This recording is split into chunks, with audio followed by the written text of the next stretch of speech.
Hey guys, welcome back to the channel. This is story about what if Kushina hated Naruto at first and then abandoned him. Part 1. Before I start, please do support for more amazing content and comments for part 2. Do consider to subscribe my channel and share my video to your friends and check out the description as well. Let's start the video. Naruto was born 6 years ago on this day, October 10, to Namikaze Minato and Uzumaki Kushina, but the strongest known demon, the Kyuubi no Kitsune, attacked the village not even a few hours after he was born.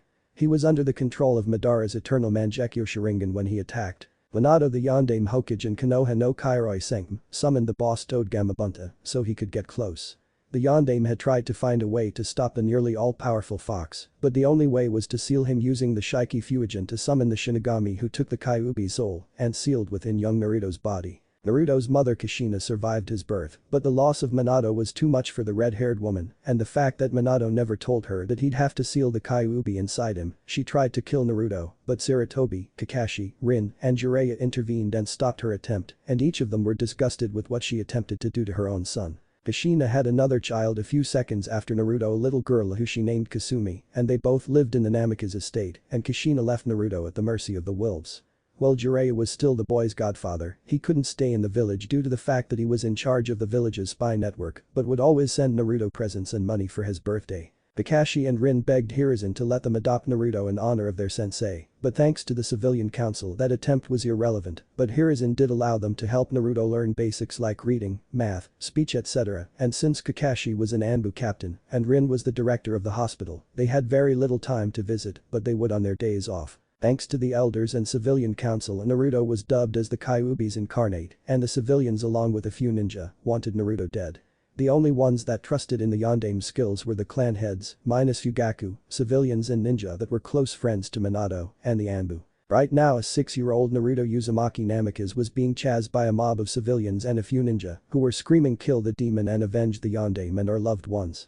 One of the Chunin threw a shuriken at Naruto and it embedded into the back of his leg. Said blonde cried out in pain but screamed even louder when a few more hit him in the back, thigh and shoulder. He collapsed into the ground and the mob started to cheer and slowly advanced towards the whimpering and crying boy who was trying to crawl away, but every time he moved the pain became worse. The Chunin that threw the shuriken had looks of glee on their face and were about to throw more until the sound of chirping echoed through the dark streets and the cry of Chidori was heard. That was when the sound of electricity piercing flesh was heard and the Chunin that was in the middle had a lightning-induced hand shoved through his chest and out his back and blood seeped down the Leaf Nin's chest. The other Chunin leapt back and watched in horror as one of their own was killed by an Anbu wearing a dog mask and had gravity-defying silver-gray hair. The sickening sound of a hand ripping out of flesh was heard and the Chunin fell over and laid there motionlessly with his right arm coated and dripping with blood. Behind his mask, his left eye glowed red and 3 Tomo spun around rapidly. If you fools value your lives then I suggest you back away now. Inu ordered, releasing Kai on the fools that would dare harm his sensei's son. That was when a female wearing a long-sleeved black shirt that hugged her upper body and pants that hugged her lower body, along with what looked like a white skirt that had a long slit on each side, appeared. She had smooth shoulder-length brown hair with purple markings on her face and dark brown eyes and a tan skin complexion. She was Rin Kazama. She was currently kneeling down and healing Naruto's injuries. Said blonde looked up and smiled weakly with blood seeping out of his mouth and going down his lip. "Oh, Wani-chan." Naruto weakly said, and said female looked down at him and smiled sadly. "Don't talk, Naru-chan, everything will be fine." She said softly and started to slowly pull the shuriken out while said blonde winced in pain. That was when one of the Chunin stepped forward. "Step away from the demon.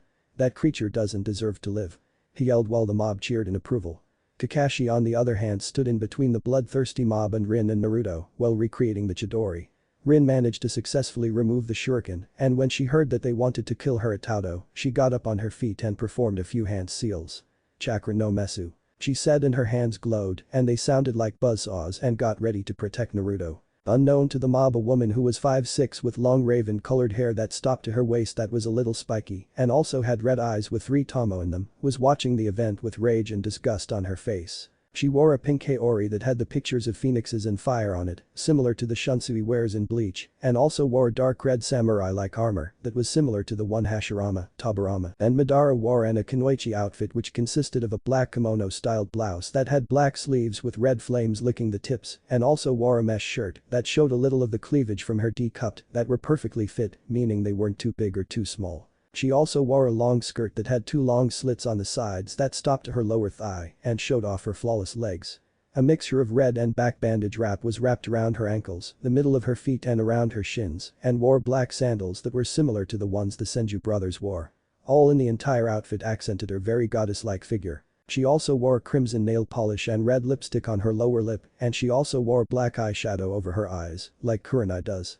Her Sharingan eyes glowed in the dark under the moonlight, and she clenched her fists to the point where they popped. She is Himegami Uchiha, fire goddess, the elder sister of Uchiha Madara and Izuna, the first wielder of the Manjikyu Sharingan, eternal Manjikyu Sharingan, and the strongest and oldest Uchiha to live. Currently she would be pushing 100, but due to the fact that she gained the eternal Manjikyu Sharingan from Inari, the fox god, she gained eternal life and youth. Not only that, but she was the only Uchiha whose eyes were actually blessed by the three goddesses Tsukiyomi, Amaterasu, and Susanoo, due to the fact that she never lusted for power, nor did she gain the fourth stage of the Sharingan by taking the life of a loved one. She did the exact opposite by having the desire to protect those precious to her and give her life for her loved ones. Madara Tauto, you fool, look at what you've done. You have condemned an innocent child to a life of suffering for your own foolish ambitions, and worse, you took his family away from him. I should have finished you off after Hashirama-kun defeated you. Himegami though, and then she closed her eyes and opened them, revealing her eternal Manjikyu Sharingan. Her version was in the form of a six-bladed windmill shuriken, and the inside had an atomic flower shape in them, and in the middle was a black pupil. Don't worry, Naruto-kun. I'll take you in as my own and make up for what my foolish little brother did to you and your family. Himegami spoke and vanished in a flash of red lightning. There's no way we're gonna let you fools harm this boy. If you want him so badly, then you'll have to get past us. Kakashi said while Rin nods in agreement. The Chunin growled and pulled out a kunai, as did the others, while the mob pulled out their own weapons. Fine then.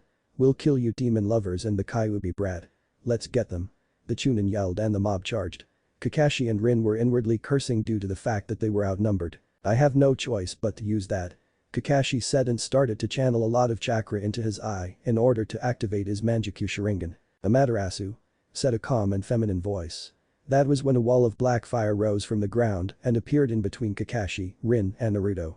The Chunin that was charging full speed towards the three saw the flames and couldn't stop himself in time to avoid the black flames and fell right into it. The man fell down onto the ground screaming in agony and thrashing around as the flames devoured him and then reduced him to ashes afterwards. Both Rin's and Kakashi's as well as the mob's eyes widen when they see this. Kakashi-kun, did you? Rin asks, and the man shook his head while the Chidori dissipated. No, Rin-chan, I didn't do this. Kakashi answered and wondered just who created the wall of black fire. That was when the black fire formed into the head of a dragon and roared, frightening the mob. It suddenly shot forward and engulfed half of the mob, who didn't even get the chance to cry out in pain and agony before being reduced to ashes. Kakashi, Rin, and Naruto were shocked and amazed at how the flames morphed into a dragon and reduced half of the mob into ashes. The flames suddenly dissipated. Himegami appeared with her dark blue chakra flaring around like wildfire. Kakashi and Rin were shivering at the amount of power she was emitting. Sweet Kami, I've never felt this much power emit from someone. It feels like it's on par with a Bijuu's. The Kopinin thought, but his eyes widen when he sees her eyes. She's an Uchiha. He said, and Rin's eyes widened in surprise. That was when Himegami spoke up. You people are a disgrace to the village and the people who gave their lives so that this place can prosper. Now you will experience the pain this boy's had to endure for the next 48 hours. Tsukiyomi, she said, and that was when the mobsters each cried out in agony and collapsed on the ground, crying and flailing around until they each had a blank stare on their faces and bodies remained motionless. Himegami then sighs and turns her attention towards Kakashi and Rin, who tense up. The female Uchiha smiles. Don't worry, I can tell you two are no threat to the child, so I won't attack you. She says, and they relax their guard. She then turns her attention towards Naruto, who looked nervous under her gaze. She then walks over to him, kneels down, stretches her hand out and placed it on the boy's cheek, which made him freeze. Kakashi and Rin thought she did something to him. It's alright, little one, I'm not going to hurt you. She said and gently scooped the boy up in her arms and held him close to her warm body. At first Naruto was afraid that she would hurt him, but when he looked into her eyes, he saw nothing but warmth and protection in them. They were the same like Rin's, Kakashi's, the Ichiraku's, and the Sandame's. Naruto accepted the embrace and fell into the warmth. That's right, Naru-chan. You'll finally get the mother you always wanted, she said, but then frowned when she sensed a powerful chakra in their location. Speaking of mothers, Kakashi and Rin also sensed the chakra and turned their attention to a woman who appeared to be in her early 30s, had long red hair and violet slitted eyes, and wore a red and black outfit on her Hercules-like body and a black flak jacket. She was Kushina Uzumaki Namikaze, the woman who abandoned her firstborn, and from the look in her eyes she was not happy. Where do you think you're doing with my Sachi Uchiha? Kushina spat the name out like it was poison in her mouth. A year back Kushina read the scroll that was given to her by Sarutobi after the Kyuubi attack and read it. It was written by her late husband Minato, and it explained everything about the seal and its effects on Naruto. After she had tried to kill Naruto, Kushina had been horrified at what she had tried to do and wanted to make it up to her firstborn in any way she could, but Sarutobi prevented her from doing that and had forbidden her from approaching Naruto until he deemed her sane enough to be trusted to go near him. Imagami on the other hand kept her cool calm gaze on the red-haired woman. Kushina glared coldly at the Uchiha that held her child.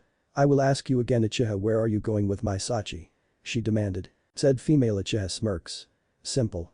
I'm giving the boy you abandoned a mother he rightfully deserves, and unfortunately for you, you aren't the one," she answered, which pissed Kushina off and said Redhead's fists ignited and violet-colored fire covered both of her arms. Apparently Kushina possessed one of the most powerful body-based bloodlines that ever existed. It was known as the Kanpeki Karada. Perfect body credit for this bloodline goes to Elemental Demon Sage. This bloodline gave the user certain abilities like the creation and manipulation of all the elements and sub-elements, and once mastered, the wielder can manipulate them at will. It also gives them absolute energy control, giving them the ability to have perfect manipulation of the body's multiple energies like chakra, reiki, and yokai. The user is also in a sense superhuman and is pseudo-immortal. The abilities were high-speed regeneration, increased muscle density and flexibility to give the body unmatched strength, speed, stamina, agility and flexibility, and the bone density is increased to the point that the bones, while still weighing the same as normal bones, become unbreakable and stronger than steel. They are also immune to all forms of poison, toxins, diseases, and their body's immune system can easily identify a new poison that enters the body, breaks it down, and turns it into antibodies that can destroy any new substances that enters the body. "You're not taking him anywhere. I brought him into this world, and I won't let a power-obsessed jutsu-stealing thief take him away from me," the redhead proclaimed. Himagami's eternal Manjikyu Sharingan glowed red, and cracks started to slowly form in the ground. "Kushina, the Sandaime Hokage forbade you from going anywhere near Naruto-kun until he dubbed you ready," Rin yelled, making Kushina glare at her. "Shut up, Rin. I could care less what that old fool told me what to do," she yelled back, but that was when Kakashi appeared between Kushina and Himagami. He raised an eyebrow. "Kushina, you will back away from the boy and go back home. You are treading on dangerous grounds by disobeying a direct order from the leader of the shinobi forces of this village, and that action is close to being counted as treason. This is your final warning. Go home or you will be arrested," Kakashi stated and was slowly reaching for his ninjato. Kushina on the other hand was growling, and the flames dancing around her arms expanded. "I'm taking my Sachi back and no one is gonna keep me from bringing him back. Hokage's orders be damned," she screamed, which caused Kakashi and Rin's eyes to widen in shock. Kakashi sighed heavily and his eyes were cold as ice. "Then I have no other choice but to," he started to say until Himagami placed a hand on his shoulder and he looked over to see her calm yet deadly expression. "Please take the boy and step back to where your friend is," she said. Kakashi blinks for a while, but then he nods and takes Naruto out of her arms. After that he moves over to Rin and was still confused. "Why do you want us to?" Kakashi started to ask, but that was when he, Rin, and an unconscious Naruto were sucked into a dimensional void created by Himagami's EMS. Kushina's eyes widened in shock when she saw that. "What did you do? Where did you take my son?" Kushina screamed, demanded, while the longest living Uchiha brushed her hair back a little. "I used a Jikiken ninjutsu, space-time technique, and sent them to a different dimension where they'll stay for now," she explained, which infuriated Kushina. "You bitch, bring my son back here now," she roared while her eyes became stilled and her hair spiked up a little. Himagami on the other hand smirks. "Why should I? You're no longer his legal since you tossed him aside like garbage and revoked your right to be his mother. Your loss is my gain because I intend to give Neri-chan a mother that'll love and support him, and no one is gonna stop me, especially not you," she replied. Kushina on the other hand trembles in rage and then a dark smirk appears on her face. "Then I'll just have to make you," she said and charges at her with violet fire trailing behind her. "You can try, little girl," she said, and in a flash of silver light, a silver scythe called the Tenrite Tsukikurite, Divine Moon Cutter, appeared in her right hand and twirls it. "You can try." That was when silver-white lightning channeled through the scythe and she got into a Bujutsu stance. Hokage Tower. Hiruzen was currently in his office looking through his orb at the fight between Kushina and the mysterious Uchiha, and Kushina wasn't faring well against her, but that wasn't the problem. He couldn't sense Kakashi's, Rin's, or Naruto's chakra anywhere. It was almost as if they didn't exist in this plane anymore. He was also pissed that Kushina had the nerve and gall to disobey his direct orders in staying away from Naruto. He knew she wanted him back after reading the scroll Minato left her, but he questioned her sanity and put a restraining order on her, fearing for his surrogate grandson's life, and there was also the fact that she was beyond obsessed with getting him back. He stood up and snapped his fingers, which caused 6 Anbu to appear kneeling before their leader. "Let's go," he said, and they shunshin out of the office. Konoha Square, almost half of the square was in ruins. Craters, scorch marks, and buildings that were either reduced to rubble or cut cleanly in half covered the current battleground, and smoke rose from a few of the buildings and craters. Another explosion occurred, and Kushina was leaping out of the rising smoke and landed on the ground, skidding back a little. Her body was littered with cuts, bruises, and her clothes were torn a little. Her hair was messy and dirt as well as dried blood was on her outfit. "Damn it. No matter what I do, she's always one step ahead of me. How can an Uchiha be this strong?" she said in frustration. That was when a calm and stoic Himegami appeared in front of Kushina, shocking her. Before she could react, Himegami kicked Kushina in the stomach and sent her flying towards a brick wall. Said redhead cried out in pain when she hit the wall hard, and an imprint of her body and a crater formed around the wall. Kushina looked up at an unscathed Himegami with hate in her eyes and started to channel lightning chakra into her left arm and lift it up, but that was when the female Uchiha grabbed her wrist and instantly snapped it, making the technique disappear. Kushina gritted her teeth in pain, but knew her broken wrist would heal, but then her eyes bugged out and she vomited out blood because Himegami punched her in the torso hard, and the sound of her ribs breaking and her internal organs swishing entered her ears. Kushina was coughing violently while Himegami lifted her arm over her head and kept her gaze on Kushina. "You foolish little girl, did you honestly think that you could best me?" she said in monotone. Kushina looked up at Himegami with hatred and rage in her eyes, and metal formed around her right hand and she formed it into a fist. A frustrated yell escaped from her mouth and she delivered a bone-shattering punch onto Himegami's jaw and made her head tilt back. Kushina smirks when she does this, but then her eyes widen in disbelief when she saw Himegami just stare at her with her head tilted back. How? That punch should have crushed your skull." Kushina stammers out while the female Uchiha leaned closer to her face. "You don't get, do you?" she says, and then punches her in the gut so hard that the crater Kushina formed grew bigger and the ground trembled. She does this 3 more times until the brick wall crumbles and Kushina stumbles on her knees and blood seeps out of her mouth. Himegami still had her grip on Kushina's arm and pulls her scythe off her back. She puts it in a reversed position and swings it upwards. Schling. A blood-curdling scream escapes from Kushina's mouth and blood sprays out of her stump of an arm and shoots out like a geyser. Kushina leaps away from Megami and clutches her stump of an arm while blood spilled from it and onto the ground. Haim wipes the blood off her side, tosses the arm aside, and turns around with her EMS glowing. "The next thing that'll go will be your head," she said coldly while the silver edge glistened in the moonlight. She started to make her way towards Kushina but stopped when she heard the redhead laughing darkly. Her eyes widened a little when she saw a purple aura surround Kushina's body and the bleeding stopped. Her hair waved around wildly and she slowly stood up and placed her arm to the side. Kushina looked up and her slitted violet eyes were glowing and canines form jutted out of her upper lip. She smiles and holds her stump out and it starts to shift and ripple. She let out a painful grunt as a new arm shot out of the stump she used to have. Himegami's eyes widened in surprise when she saw this. Kushina inspects her new arm and closes it into a fist while her old arm melted into the ground. "You can go ahead and cut my head off. I'll just grow it back like I did my arm. My Kekkei Genkai Kanpeki Karata practically makes me immortal. You can lop off my head, arms, legs, stab me in all of my vital organs, and even throw me into a pool of the strongest acid that exists. It still won't be enough to kill me. I have to say this though," she said as she cracked her neck. "You're the first person aside from my Koyan parents to actually remove a limb and do this much damage to me." Himegami's surprised state recedes, and she smirks. "I see. But even if you can't be killed under normal circumstances, there are other ways to an immortal like yourself. I should know since I had a few encounters with your clansmen and killed them," she said, making Kushina's eyes widen. "Even with your ancient bloodline, you're still no match for me. Before you or your parent were a gleam in your ancestors' eyes, I have fought and lived through countless battles, slayed thousands of ninjas, and I was the only one to ever defeat the Shodaime Hokage in combat," she said. Kushina's eyes widened in disbelief when she heard. Impossible. There's no way you can be alive. You'd have to be over 100. Kushina cried while Himegami smirks. "You're correct. I am over 100 and I am the strongest Uchiha to live in this world. Not even my little brothers Madara and Izuna could match me in skill even if they went all out. The same went with Hashirama and his brother Tobirama. I am Himegami Uchiha, the first Uchiha in history to gain every stage of the Sharingan," Himegami states, but then she sensed something and smiled. "So the little monkey is still alive," she said with a small smile on her face.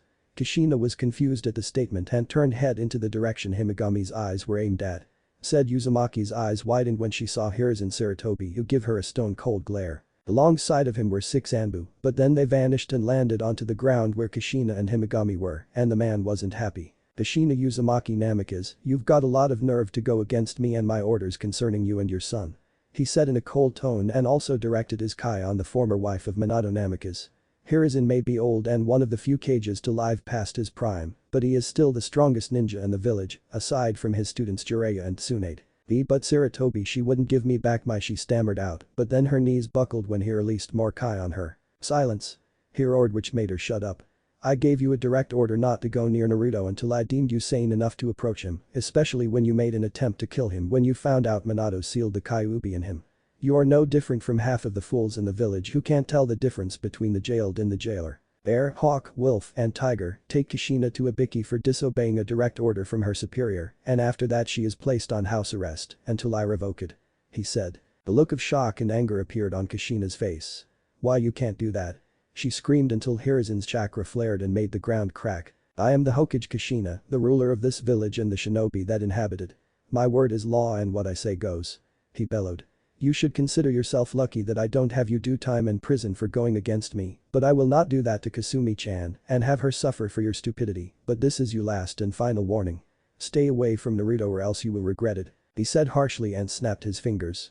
Before Kushina knew it she had chakra-suppressing cuffs on her wrists, and both Bear and Wolf grabbed her shoulders and shunshin away, as do Hawk and Tiger. Hiruzen turns his attention to Himegami who was watching the event and spoke up. Now may I know who you are, why you damaged village property, and what you did with my 2 subordinates and Naruto? He asks while she smiles. Now is that any way to greet an old friend little monkey? Himegami asks which confuses Hiruzen until his eyes widen when she called him little monkey. Only one person ever called me that, but she disappeared during the founding of the village and when Hashirama-sensei became the Shodaime Hokage of the village. Himegami-sama, is that really you? He asked and his answer was her nodding and grinning at the stumped man. But how? How are you still alive and look the same when you left Konoha? He asks. Himegami smiled formed into a frown and she had a serious expression on her face. I'll explain in due time first. A swirling vortex appeared around her and Kakashi, Rin, and Naruto's sleeping form appeared and said Blonde was sleeping in Rin's arms. The 2 ninja blinked in confusion and looked around to see they were back in Konoha. What the? How? When? Where is? Kakashi said scratching his head in confusion as he saw the destruction and then saw the Hokage and Himegami. Hokage-sama, where did we go and what happened to Kushina? The copy ninja asks because he was confused as hell as was Rin. Hiruzen chuckles and tilts his hat up. Kushina is having a little chat with Ibiki and Anko and afterwards she is on house arrest. The rest will be explained in my office. He says and the man looks at Cat and Falcon. Get a construction crew to clean up this mess. He ordered getting nods from the men they shunshin away. After that the 5 of them headed back to the Hokage Tower where Sarutobi started to explain everything to Himegami. Said female Uchiha on the other hand was not happy and Hiruzen could tell from the disappointment and angry look on her face. I can't tell you how disappointed I am in you Hiruzen Sarutobi. Your senseis would be displeased as well.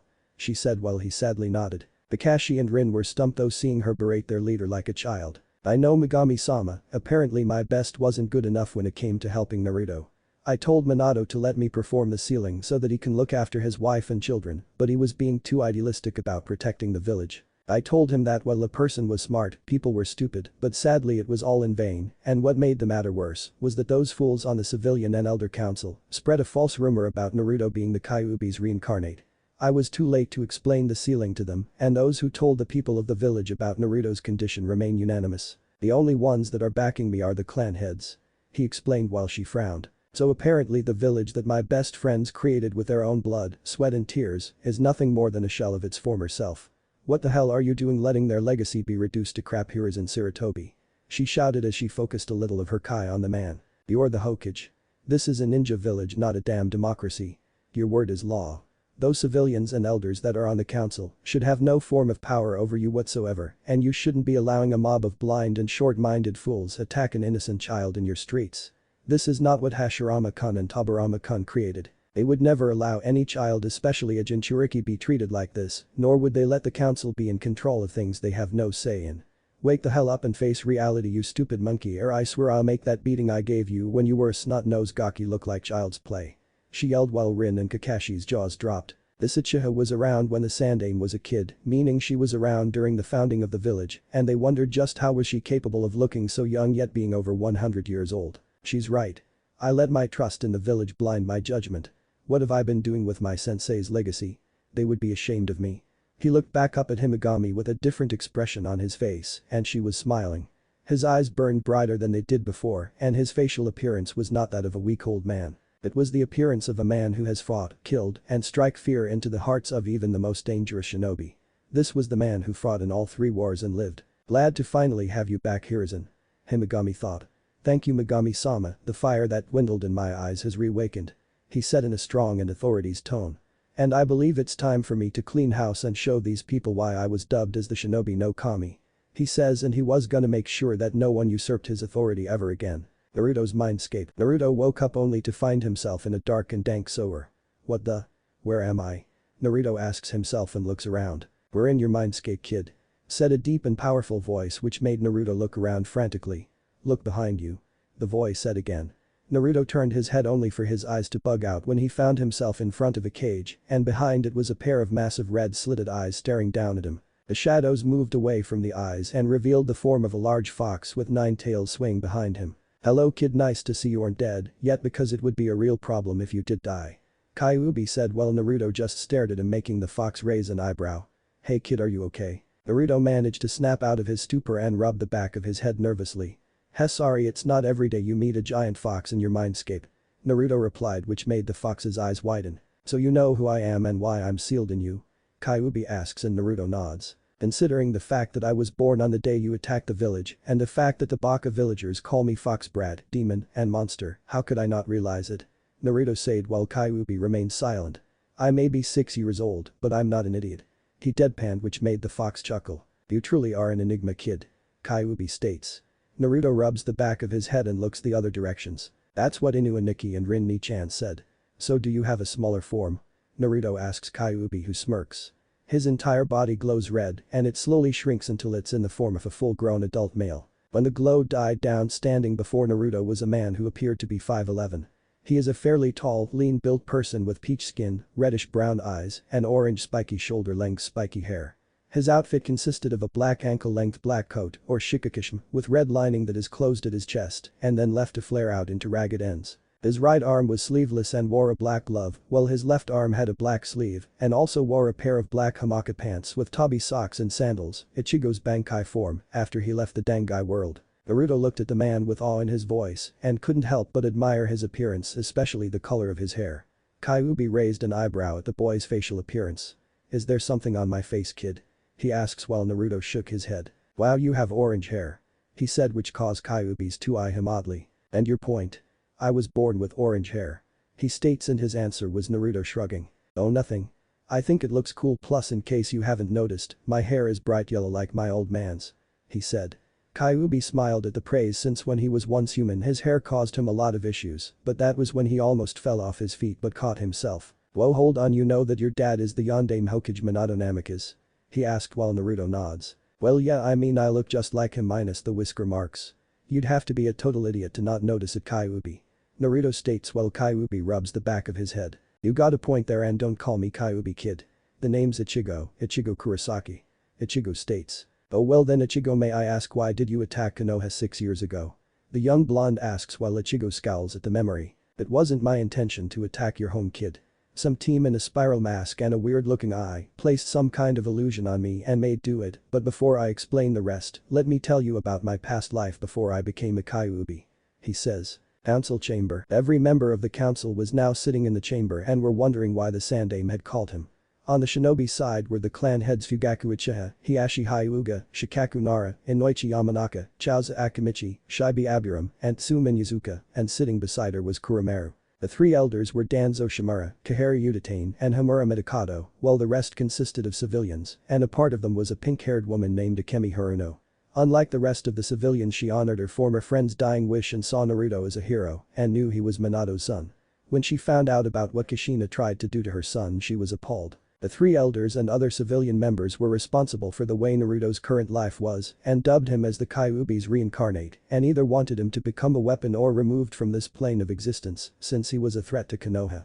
The clan heads on the other hand were on Naruto's side, since he was the one keeping them from facing absolute destruction, and the fact that they knew how skilled Minato was in Fuinjutsu, since he did create one that helped them end the last war, and they each knew that Naruto was Minato's and Kushina's son, but they were disgusted that Kushina abandoned him thinking he was the demon fox. While they all pondered on this, the door opened and Hiruzen entered the room with an expression that radiated power and authority. Following behind him were several Anbu that were in full battle gear and looked as if they were preparing to go on a dangerous high-ranking mission and were now walking around the confused counselors until they surrounded the confused members and stood around them not making a sound. Hiruzen approached his seat and the Anbu wearing the tiger mask salutes his leader who smiles and nods, allowing his subordinate to stand at ease.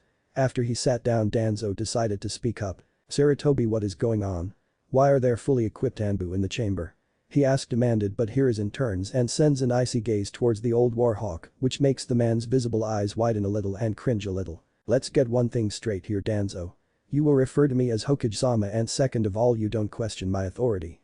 I am the leader of this village and you will show me some respect," he said in a strong tone and aims his attention at the others.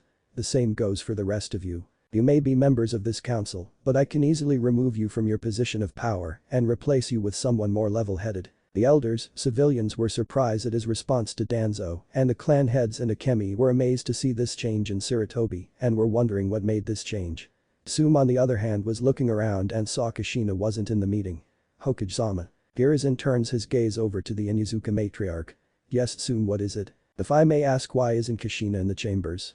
she asks while the man smiled a smile that made her cringe inwardly. Kushina is currently under Ibiki's care for disobeying a direct order from her superior, namely me, and is also on house arrest, so she won't be attending this meeting. Now then, I called this meeting to discuss a few things concerning a certain member who has been blamed for something he had no say in, as well as certain members of this council usurping my authority, and you will not speak out of turn, or my Anbu here will escort you out of this chamber. Do you understand me?" he said, getting a nod from the clan heads and one civilian, but then set his gaze on the elders and the rest of the civilians. That was when the leader of the Anbu spoke up at the other council members.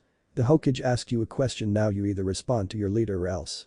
He emphasized else, and some of the members shot Kai directly at the resisting elders and civilians who shakily nod their heads while Hiruzen smirked. "Thank you, Tora.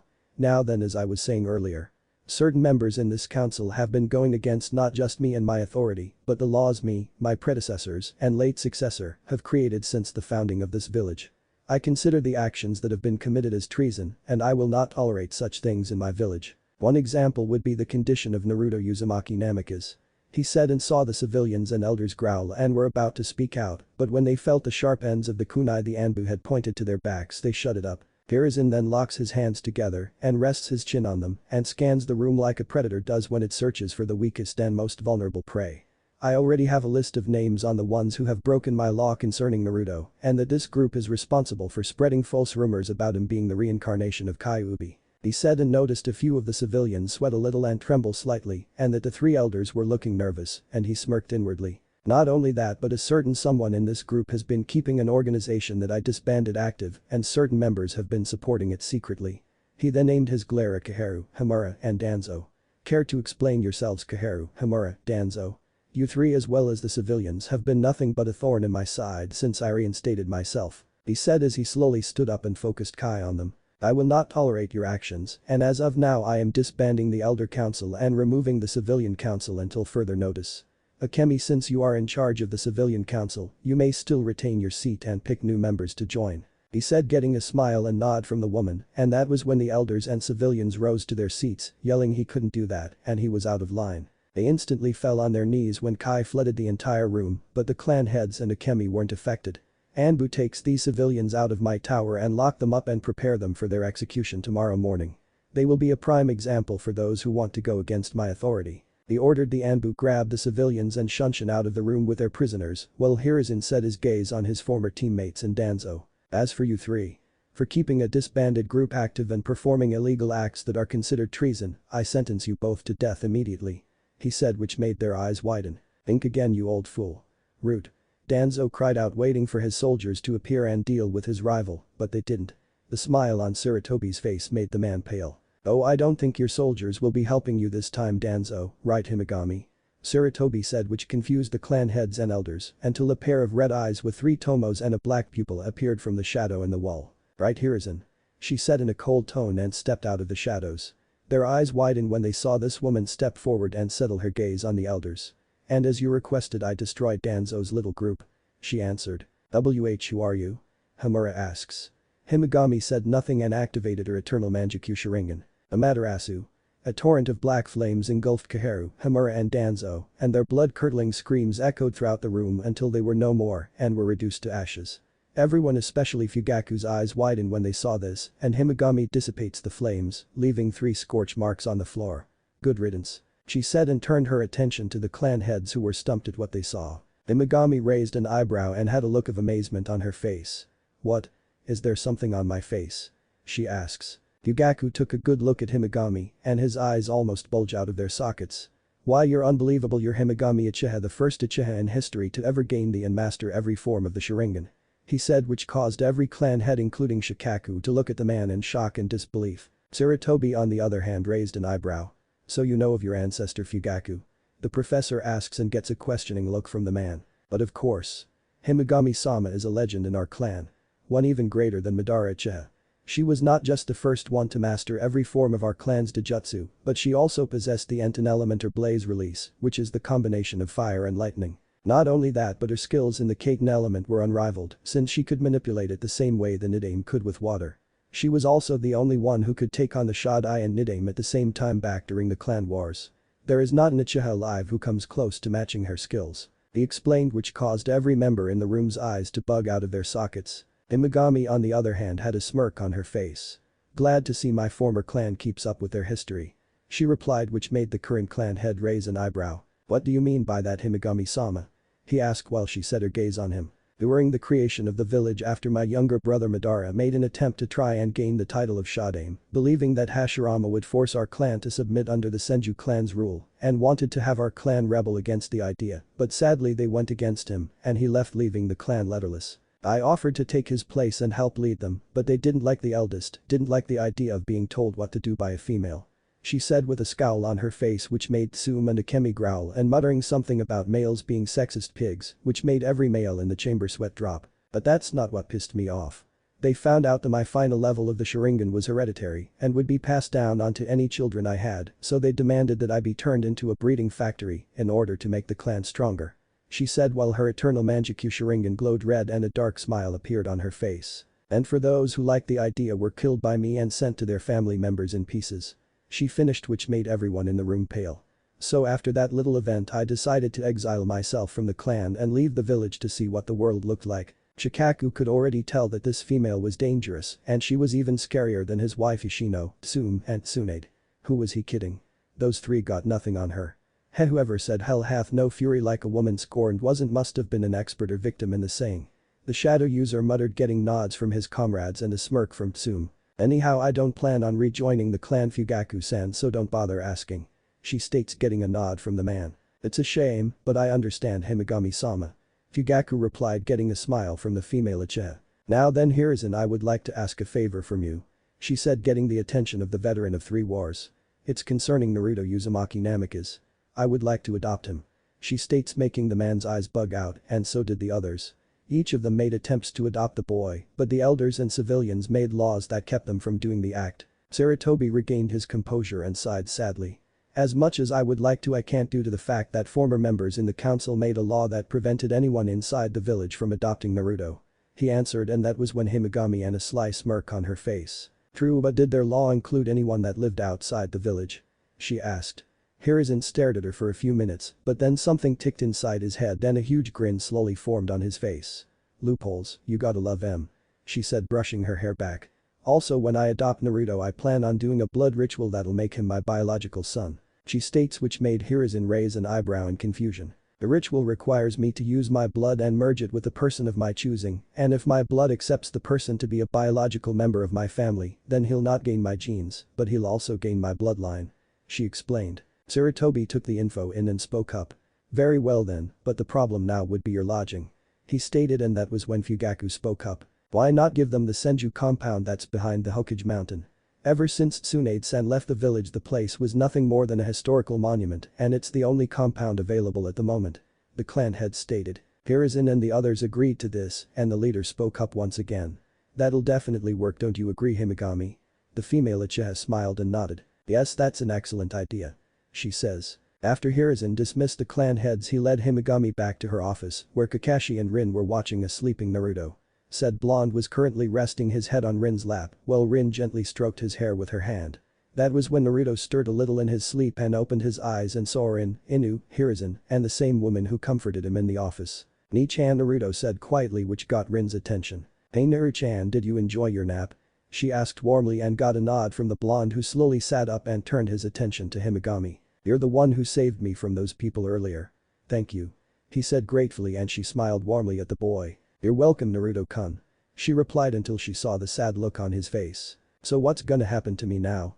I don't want to go back to that orphanage since the people there treat me like crap and hardly ever feed me, and the apartment you gave me, Saruoji, was burned down," he said sadly, which caused Rin's and Kakashi's eyes to widen in shock and anger, while Hiruzen was seething inwardly and made a note to have a chat with the matron of the orphanage. Himigami's eyes flashed red for a few seconds and her right hand started to twitch dangerously, but she calmed herself down.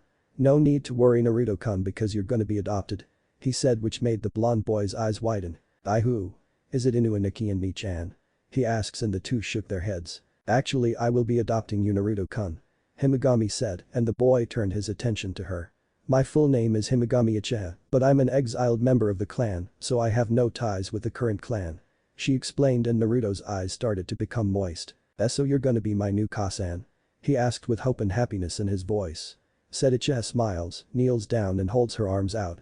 That was when Naruto ran into her arms and started to cry happily on her shoulders, while said Uchiha stood up with the boy in her arms and gently rubbed his back. Inu aka Kakashi was smiling behind his mask, and Rin was wiping away some tears from her eyes, happy that her little brother finally had a mother who would love him unconditionally, unlike Kushina. Sarutobi was happy for his surrogate grandson also. After the little scene, Himigami spoke up. "Now then, before I adopt you, I have to make you an official blood member first," she said, which confused Naruto for a while until Hiruzen spoke up. What she meant, Naruto, was that you'll have to go through a blood ritual in order for her to make you her biological son. What happens is that if her blood accepts you, you'll gain not just her bloodline, but you'll also gain a few traits during the procedure. He explained and got an O from the boy. "So what do you say, Naruto-kun? Do you want to be my Sachi by blood?" she asks kindly while he thought about it. "If you're worried about those idiot villagers that still hold some form of resentment toward you, then don't worry. I'll destroy anyone that tries to harm a single hair on your head, and not only that, but I'll train you in the ninja arts and make you strong enough to deal with anyone who stands in your way." "Okay, I'll do it, Kasan," Naruto said with a smile, but then frowned. "But what about her bloodline?" Naruto asked, which made Himigami frown a little as well. "Regretfully, that woman's Kekkei Genkai is permanently hereditary, but when your genes alter, you'll more than likely be distant relatives, and I mean distant," she quotes. "The same would go with your father's genes," she explained, and Naruto nods. "Now then, let's get you ready for the ritual. You'll feel funny at first, but it's only temporary," she assured her soon-to-be son. Sealing chambers, Hiruzen, Kakashi, and Rin were in the room watching as Himigami placed red seals that she made with her blood around the room and on a shirtless Naruto who was laying on his back. After she was done, she took a notice at the Shiki Fuin seal that appeared on Naruto's torso and glowed red. She raised an eye at this and looked down at her nervous son. "Naruto-kun, before I begin I have to do something first, so relax for a while," she said, and activated her eternal Manjikyu Sharingan, which started to spin rapidly. Naruto's eyes turned glassy for a while, and the seal on his stomach turned even redder. She then does a ram seal and says Fuin, similar to how Madara extracts Kyuubi from Kushina. The seal started to slowly melt away, while reddish-orange bubbling chakra rose out of the seal, which made Hiruzen's, Kakashi's and Rin's eyes widen and were gonna stop her until the chakra landed right next to Himigami and escaped from Naruto's body until it was no more and started to take on the form of a full-grown man, revealing a man with dark spiky and mop-like shoulder-length orange hair, wearing all black outfit. Said man was kneeling down and rose to his feet, shaking his head. "Man, what a rush," he mumbled, and saw the three ninjas staring at him with owl-like eyes. Ichigo blinked a few times and rubbed the back of his head. "Hey, how's it going?" he asks while Kakashi pointed at him with a trembling finger. "Hey Kyuubi?" he asked while Ichigo looked at him with a raised eyebrow. "Yeah, that's my title, but call me Ichigo, and no, I'm not gonna raze this village to the ground unless you give me a reason to," he said in a serious tone. "The kid told me about what his life was like since I was sealed in him by his old man, and I have to say half of the people in this village are idiots, especially that bitch of a mother he had. Don't be too surprised if she ends up in the hospital by mysterious circumstances," he said, and turned his attention to Himigami. and felt his face heat up. Whoa, she's gorgeous. And I though Uruchi was hot. He thought and looked away and for some reason found the ceiling interesting, while Himegami blushed a little when he stared at her, but it wasn't one full of lust or perverted like most men. She shook the thoughts off when she heard Naruto groan a little. Alright then, now to perform the ritual. She said and pulled a kunai out. After that, she used the sharp end and cut it across her palm, making blood seep out of it.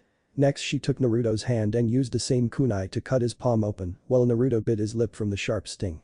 She placed her bleeding palm over his, squeezed it, and the blood dripped from her hand and onto his. Afterward she started to perform a long chain of seals and the seals on the ground and around Naruto's body started to glow red.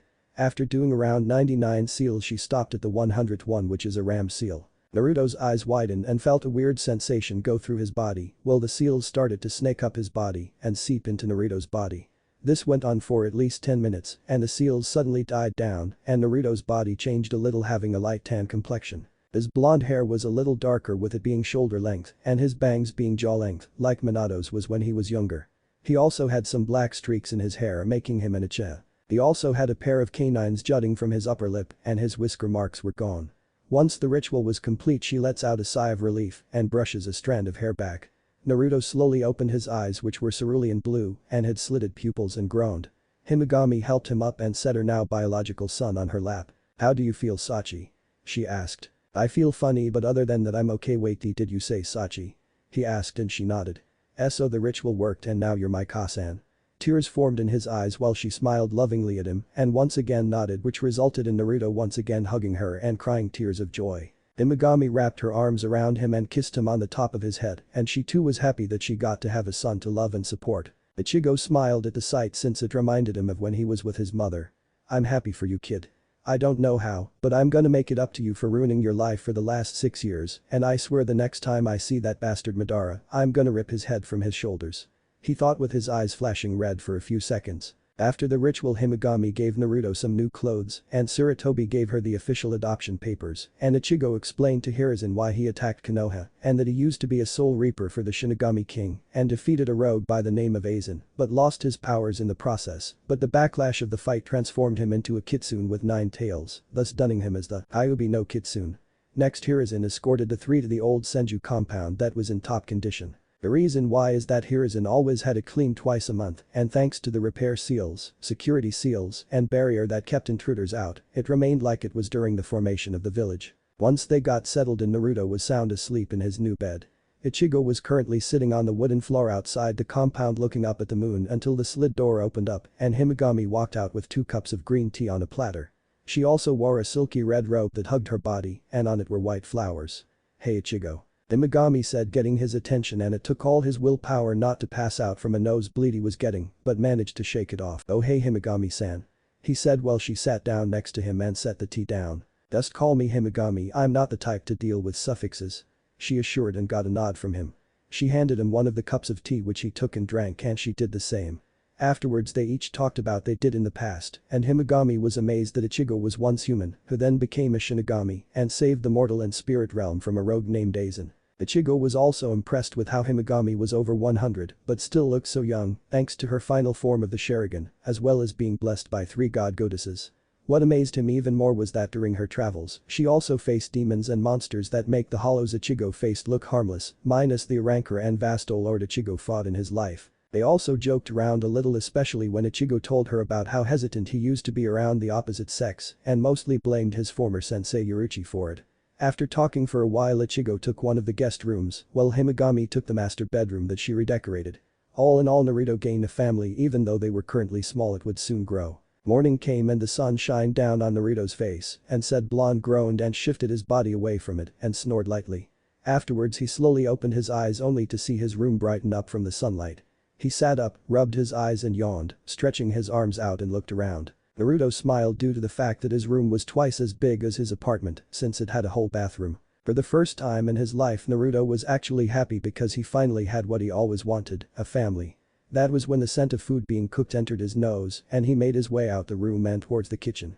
When he entered the room, he saw his new mother in the kitchen and was humming and cooking breakfast. Naruto walked over to his mother and gently grabbed her robe, getting her attention. Himegami turned her head only to look down and see her son smiling up at her while she smiled down at him. Good morning Kasan. Naruto said while she knelt down and gave him a motherly hug and kissed him on the forehead. Good morning Sachi. Did you sleep well? She asks and got a happy nod from Naruto. Good. Now then go on ahead and get yourself cleaned up for breakfast. Okay, but where is Ichigo? Naruto asked looking around for the most powerful of the Biju. He's currently getting us some things for the compound as well as some new clothes for you. He should be back soon.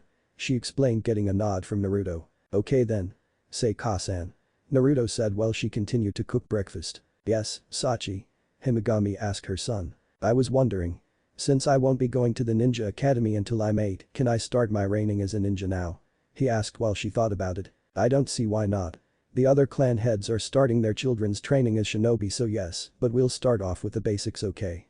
She asked and got a happy nod from Naruto. Now before we start later on today Naruto-kun I want you to focus your eyesight on me okay she asks.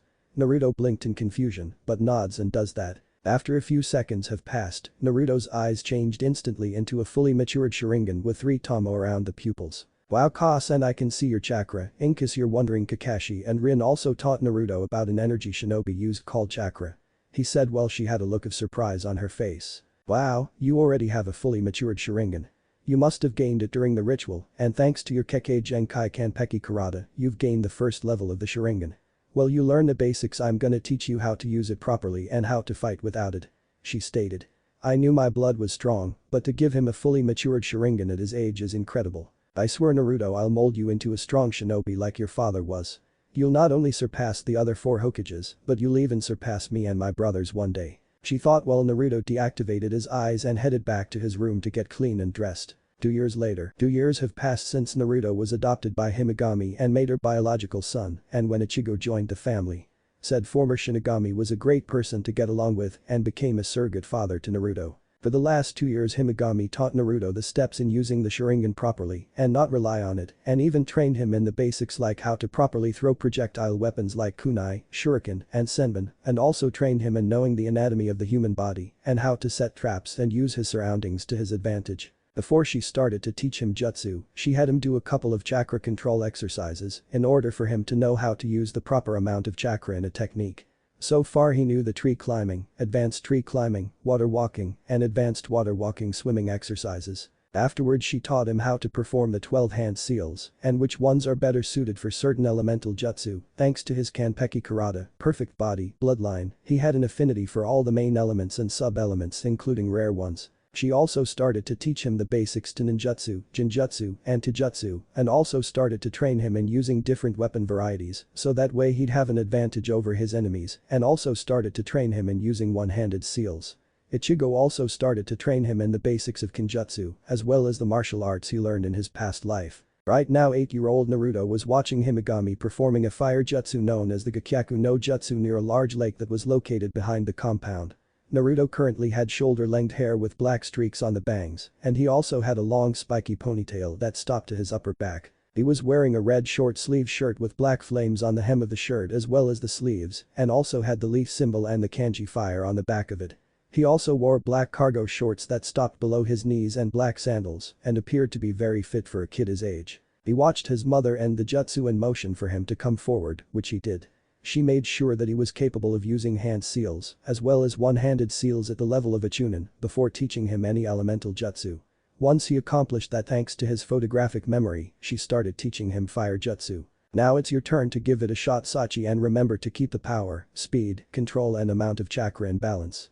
She instructed and got a nod from him. Hi Ka-san. Naruto said and turned his attention towards the lake. He started to perform a series of hand seals, stops at the tiger seal, and inhales air into his lungs. Kaiten Gakyaku no Jutsu. He then exhales and released a torrent of fire across the lake.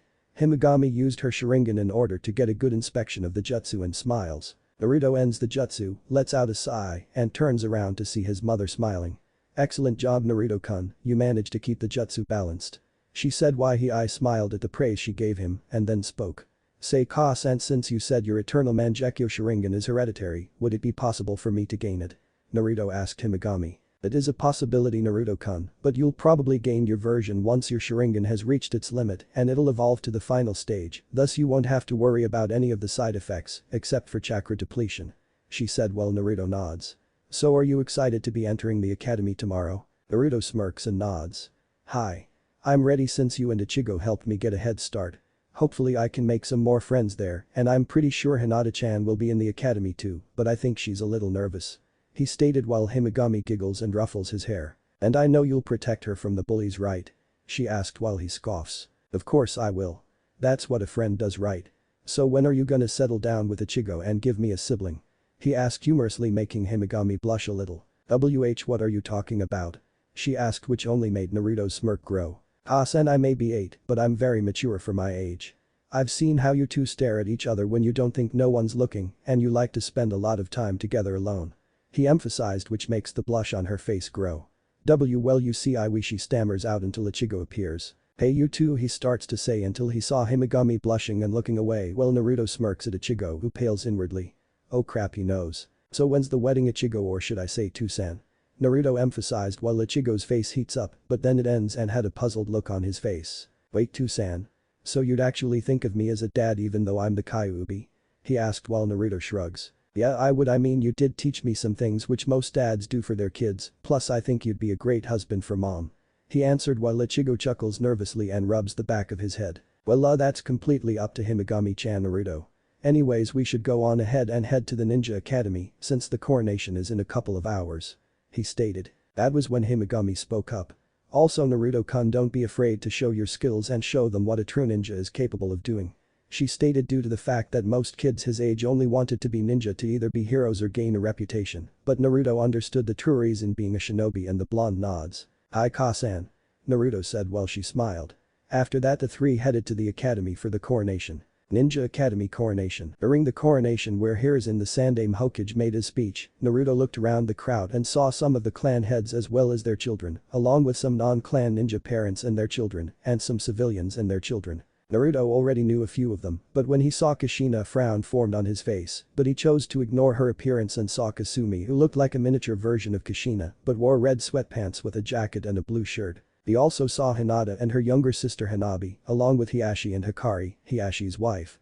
Himegami managed to help Hikari with her condition when she was giving birth to Hanabi and found a way to cure her illness completely so that she didn't die from giving birth, and Hiashi was eternally grateful. Ever since that day, Naruto became best friends with Hinata and always looked out for her, especially when they're around Neji, who was always being a jerk towards her for no reason. Said branch was always belittling Hinata for her kindness and said someone as weak as her would never amount to anything, but when that occurred, Naruto reacted to his verbal abuse against his surrogate little sister by giving him a wicked right hook in the jaw and a black eye. Naruto smiled when he saw Hinata look a little nervous but still showed some form of confidence since she wanted to make her parents and little sister proud.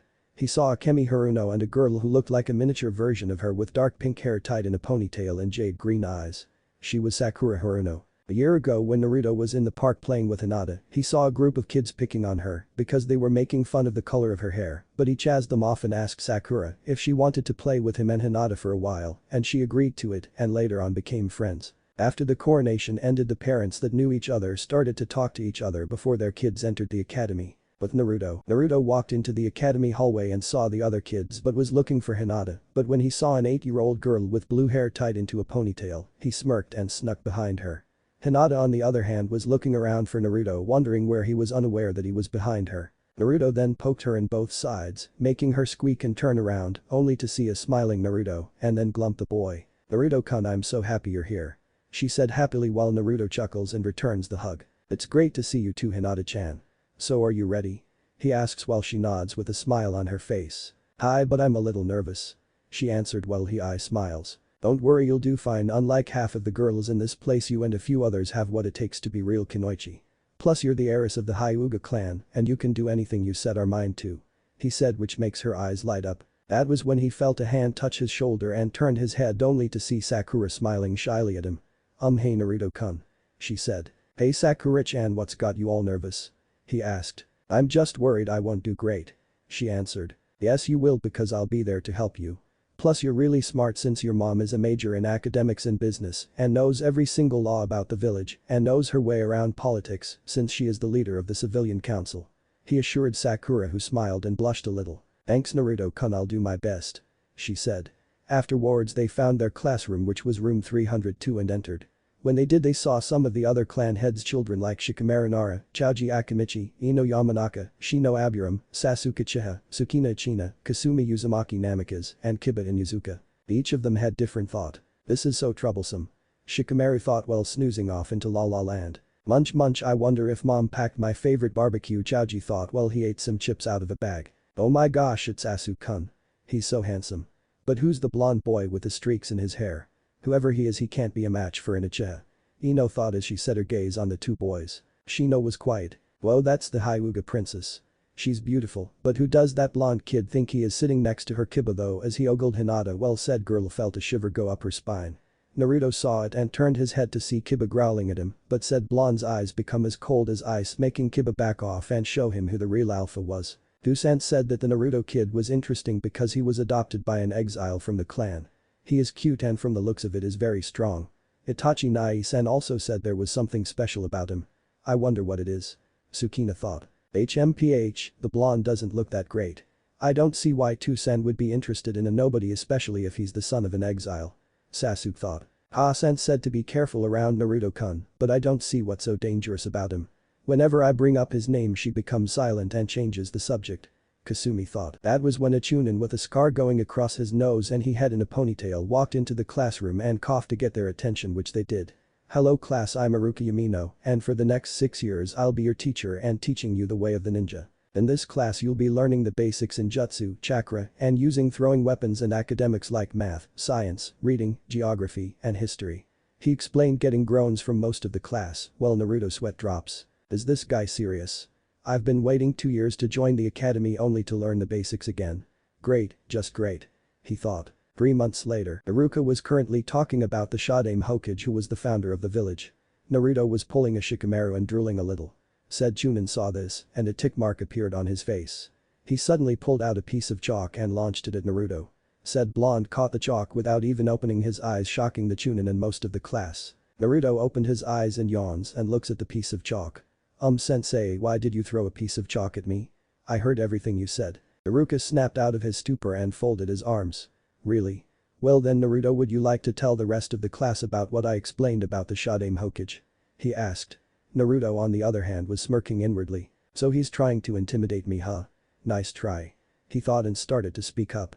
The Shodaime Hokage, also known as Hashirama Senju, was the founder of Konohagakure no Sado after the end of the clan wars and was also the leader of the Senju clan, a clan who was skilled in all forms of the ninja arts and feared throughout the Shinobi War, and also the village's first Hokage. He, along with his younger brother Tobirama Senju, who became the Nidaime Hokage after the first died, were the sensei of the Sandaime Hokage Hiruzen Sarutobi, who is known as the god of shinobi and professor. Hashirama also possessed a Kekkei Genkai called Mokuton, which was the combination of the water and earth element, and he used that ability to create the forests as well as the village. He also possessed the ability to control the 9 Biju using his Mokuton, which suppressed their chakra. He explained, which caused the class to remain quiet, and Iruka was stumped. Did I forget anything? Naruto asked. No Naruto, you didn't, excellent work. He said approvingly while Naruto smirks and falls back asleep, making the man as well as most of the students sweat drop, wondering if he was related to the Nara kid in any way, since all they did was sleep. Target area. Iruka took the students outside so that they could work on their kunai training. So far Ino got a 5/10, Shikamaru got the same as did Choji, Kiba got a 4/10 much to his ire, Sakura got a 6/10, Shino got a 7/10, Hinata, Tsukina, and Kasumi got an 8/10. Alright, next up is Sasuke Uchiha. Iruka said. Uchiha stepped forward, pulled out the practice kunai, and throws them at the target and manages to hit 8 out of 10 spots in Ino, and the fangirls squeal at how good he was, while Hinata, Tsukina, Sakura, and Kasumi's brows twitch at how loud they were. Good job Sasuke. He said while Sasuke walked out of the area and sent a smug smirk to Naruto, who rolled his eyes. Next up is Naruto. He paused and looked at Naruto since he didn't have a surname. Kurosaki. It's Naruto Kurosaki. Naruto answered, getting a nod from Iruka. Okay then Naruto Kurosaki, you're up. He said. Naruto walked towards the targets and pulled out his practice kunai. After looking at the spots for a few minutes he smirks and flings all of them at once, making Iruka's eyes widen as well as the other students. As he did this the kunai hit every target's bullseye and they were embedded into the targets deeply. Unreal 10/10. Excellent work Naruto. Iruka said while Naruto nods and walks back towards the stumped class. Sasuke on the other hand was frowning and glaring at the blonde because he got a perfect score. Wow Naruto-kun, you got a perfect score. That's awesome. Hinata said and Sakura nodded. Yeah, Naruto-kun, that was amazing. She said while Naruto smiles. Thanks, my Kosan trained me to use projectile weapons properly for the last 2 years. You two also did great, especially you, Sakura-chan. You scored 6 out of 10 on your first try. You must have been practicing. He stated while she blushed at the praise he was giving her. A month later. So for the past 3 months, the students each did the other courses of training like the ninjutsu training, jinjutsu training, and taijutsu training, which Naruto managed to score all perfects in, especially when he went against Sasuke during the taijutsu matches. Flashback. Okay, the last two to spar in a taijutsu match are Naruto Kurosaki and Sasuke Uchiha. He said while the two each walked into the ring and Sasuke had a cocky smirk on his face while Naruto remained impassive and focused. So Hinata, who do you think will win? Sakura asked her friend who just grinned. Naruto-kun, of course. She answered while Ino and Ami, another fangirl, scoffed. Please, he got lucky in those matches. I bet Sasuke-kun's gotten even stronger. Ino stated. Yeah, there's no way he'll win this time. Ami said while the other two girls rolled their eyes. Ino, how many times has Naruto-kun faced Sasuke and beat him? Hinata asked while Ino blinks and thinks about it. I don't know, I think 20. She answered. 29, but close enough. And how many times has Sasuke beat Naruto? The Hyuga heiress asks. Ino remained silent while Hinata smirks. That's what I thought. She said, which made Ino fume. Look, Hinata, the match is starting. Sakura said, getting Hinata's attention. Iruka explained the rules in the match, stating that only taijutsu was permitted. Anything else would result in the person being disqualified. Afterwards he jumped back and watched the two get ready to fight. Ready to lose, Kurosaki? Sasuke asked with a cocky smirk on his face while Naruto looked bored. That's my line, Uchiha, since every match we had you lost. He stated, which made the boy scowl. Those matches were only pure luck, this time I'll show you what an elite from a prestigious clan can do. He proclaimed while Naruto raised an eyebrow. So you're telling me that having your ass kicked 29 times and tasting the pavement are all counts of pure luck? I think your mother dropped you on your head when you were born. He stated, making Sasuke fume and some of the students to snicker. Sasuke suddenly charged at Naruto with his left fist cocked back and aimed for his jaw. Naruto, on the other hand, was in a MMA, mixed martial arts, stance and waited for Sasuke to get closer. Ichigo taught Naruto this form of martial arts because the style could be changed instantly and the opponent wouldn't be prepared for it. When Sasuke threw a left hook at Naruto's jaw, the blonde Uchiha moved to the right without so much as even trying. Sasuke stopped and tried to strike Naruto with a reversal backhand, only for Naruto to duck and deliver an elbow strike to the boy's ribs. Sasuke coughed up spit and then received a palm strike to the chest, which sent the Uchiha flying backwards and hitting the ground hard. All of the boys winced when they heard Sasuke hit the ground. Ouch, that had to hurt. Choji said with Shikamaru nodding. Sasuke got back on his feet and shook the dizziness out and glared angrily at Naruto. Said blonde had a small smile plastered on his face and did a come on gesture with his left hand. Sasuke growled when he saw Naruto taunt him. Come on, Sasuke-chan, I barely put any effort in those 2 hits. He said mockingly. Shut up. I'll show you. He screamed and charged at him once again while Naruto sighs. When will you learn? Frontal attacks like that won't work on me. Did those 29 loses mean anything to you? He said as he moved left and right when Sasuke performed a left and right hook at his body. Said Uchiha tried a roundhouse kick, but Naruto blocked it with his forearm and then he spun and did a reversal, but Naruto caught his foot in his hand and pushed it back. Sasuke's eyes widened and lost his balance with his other foot. Naruto, who had a grip on the boy's foot, used his to knock Sasuke off both of his feet and released the hold he had on his foot. Once again Sasuke fell flat on his back and cried out in pain while Naruto looked down at him. Is that all you've got? Seriously, how can you be related to someone as skilled as Itachi-san? At the very least I can get a decent fight from your sister who can very much make me try to earn my wins. You're not even considered to be a warm-up for me. He said, which only made Sasuke seethe in anger. You're cocky, ignorant, and you think everyone's below you just because you hail from a clan who helped found the village. Not only that, but you're easy to anger, which will be your downfall in the future, so lose the attitude and the ego cause it's really annoying. He said.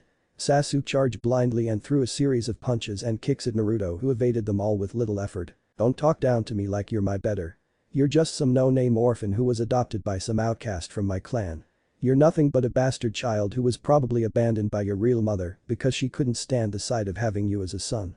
He yelled and was about to deliver another punch only for Naruto to catch it. The look on the blonde's face was one of fury and rage, and he started to slowly squeeze Sasuke's fist and said boy winced in pain and struck Naruto with a right hook to the face, but to his surprise, it didn't affect him. What happened next shocked everybody else. Naruto grabbed Sasuke by his hair and struck him in the face with a knee strike, and the sound of cartilage breaking was heard. The young Uchiha cried out in pain, stumbled back and clutched his now broken and bleeding nose. The next thing that happened was Naruto kicked Sasuke in the stomach and sent him flying out of the ring and into the ground rolling backwards until he hit the wall with tears running down his face. All the kids had wide-eyed looks on their faces and Naruto glared at Sasuke who struggled to get up. Hiruka snapped out of his stupor and declared Naruto the winner while the young shinobi in training walked out of the ring and back into the school. With Hinata and Sakura going after him. Hiruka sighs and speaks up. "The rest of you go back in the classroom while I take Sasuke to the hospital to get his nose fixed," he said, walking over to Sasuke and helping the boy up, leading him to the hospital. Lunch break. Naruto was sitting under a tree eating some fried salmon and rice his mother made for him and then saw Sukina, Sasuke's twin sister, walk towards him with a nervous look on her face. She looked like a miniature version of Mikoto, but her skin tone was a light tan color like her older brother's. She wore her raven black hair into a ponytail and wore a dark blue collarless short-sleeved shirt with a fishnet shirt underneath, along with a black skirt and biker shorts underneath. As she carefully approached him, Naruto stopped eating and spoke up. "Is there something you want, Sukina-chan?" Naruto asked. Since he's been in the academy, he apparently likes Sukina more than her brother due to the fact that she didn't have an ego like he did and was respectful to others. Unlike Sasuke, she gained her Sharingan when she was 6, but it only had 2 Tomo in each eye and she was already adept using it as well as the other ninja arts. She also had a close relationship with her older brother Itachi, occasionally asked him to help her in using the Sharingan properly, which he did, and even helped her with the basics. Another thing is that she would occasionally hang out with Naruto, Hinata, and Sakura outside of the academy and would train with them now and then, but she did have a temper, especially when it comes to boys think that they were stronger than females, and the last boy that called her weak ended up tasting the pavement and almost beaten near an inch of his life. Another thing was that she developed a small crush on Naruto. When Naruto first had a taijutsu match against her, he was highly impressed with how good she was and even complimented her on her skills and said that they should spar once in a while, which made her happy due to the fact that most boys their age don't like being beaten by girls. Right now a tint of pink appeared on her cheeks and she laughed nervously. "Just wondering if I can join you for lunch?" she asked. "Sure. I could use the company. Hinata and Sakura having lunch with their parents," he said and scooted over. The female Uchiha walked over to the spot Naruto was in and sat down next to him, pulling out her bento box and chopsticks and started to eat her lunch. After eating silently for a few minutes she spoke. "Naruto-kun, I want to apologize for my brother's remark. I know that your parentage is a touchy subject for you and he shouldn't have done that," she said, getting a sigh from him. "Don't apologize for your brother's actions, Sukina-chan. He should be the one apologizing to me, but thanks anyways, but I'm not sorry I broke his nose," he said while she giggles. "Yeah, he actually deserved that, but he should be happy all you did was break his nose, though I'm not gonna be happy to see him come home with that shiner you gave him," she states. Itachi on the other hand, well, he'll just say that Sasuke needs to think before he speaks. "Yeah, so how is Itachi-san doing now that he's an Anbu captain?" he asked. "Oh, he's doing fine, well, except for the lack of sleep he doesn't get and the paperwork he has to do. He's scary when he doesn't get his rest and when you mess with his poke, especially the stash he keeps in a box under his bed," she said, and thought it was weird for her older brother to have an addiction to candy of all things. "Really? I never thought your brother of all people would be hooked on poke. Then again, my Aniki Inu and the old man are perverts who read smut," he said while her jaw dropped. After that they just hung out and talked with Hinata and Sakura joining them. Classroom. The academy students were now in their seats waiting for Iruka to come back. Sasuke was sitting in the front row with a bandage covering his nose and was glaring at the table. Sukina saw this and shook her head. "Serves you right for being a jerk, Ataudo," she thought. That was when Iruka walked into the classroom with what looked like cards in his hands. "Alright everyone, the first semester has ended and in my hands are your report cards.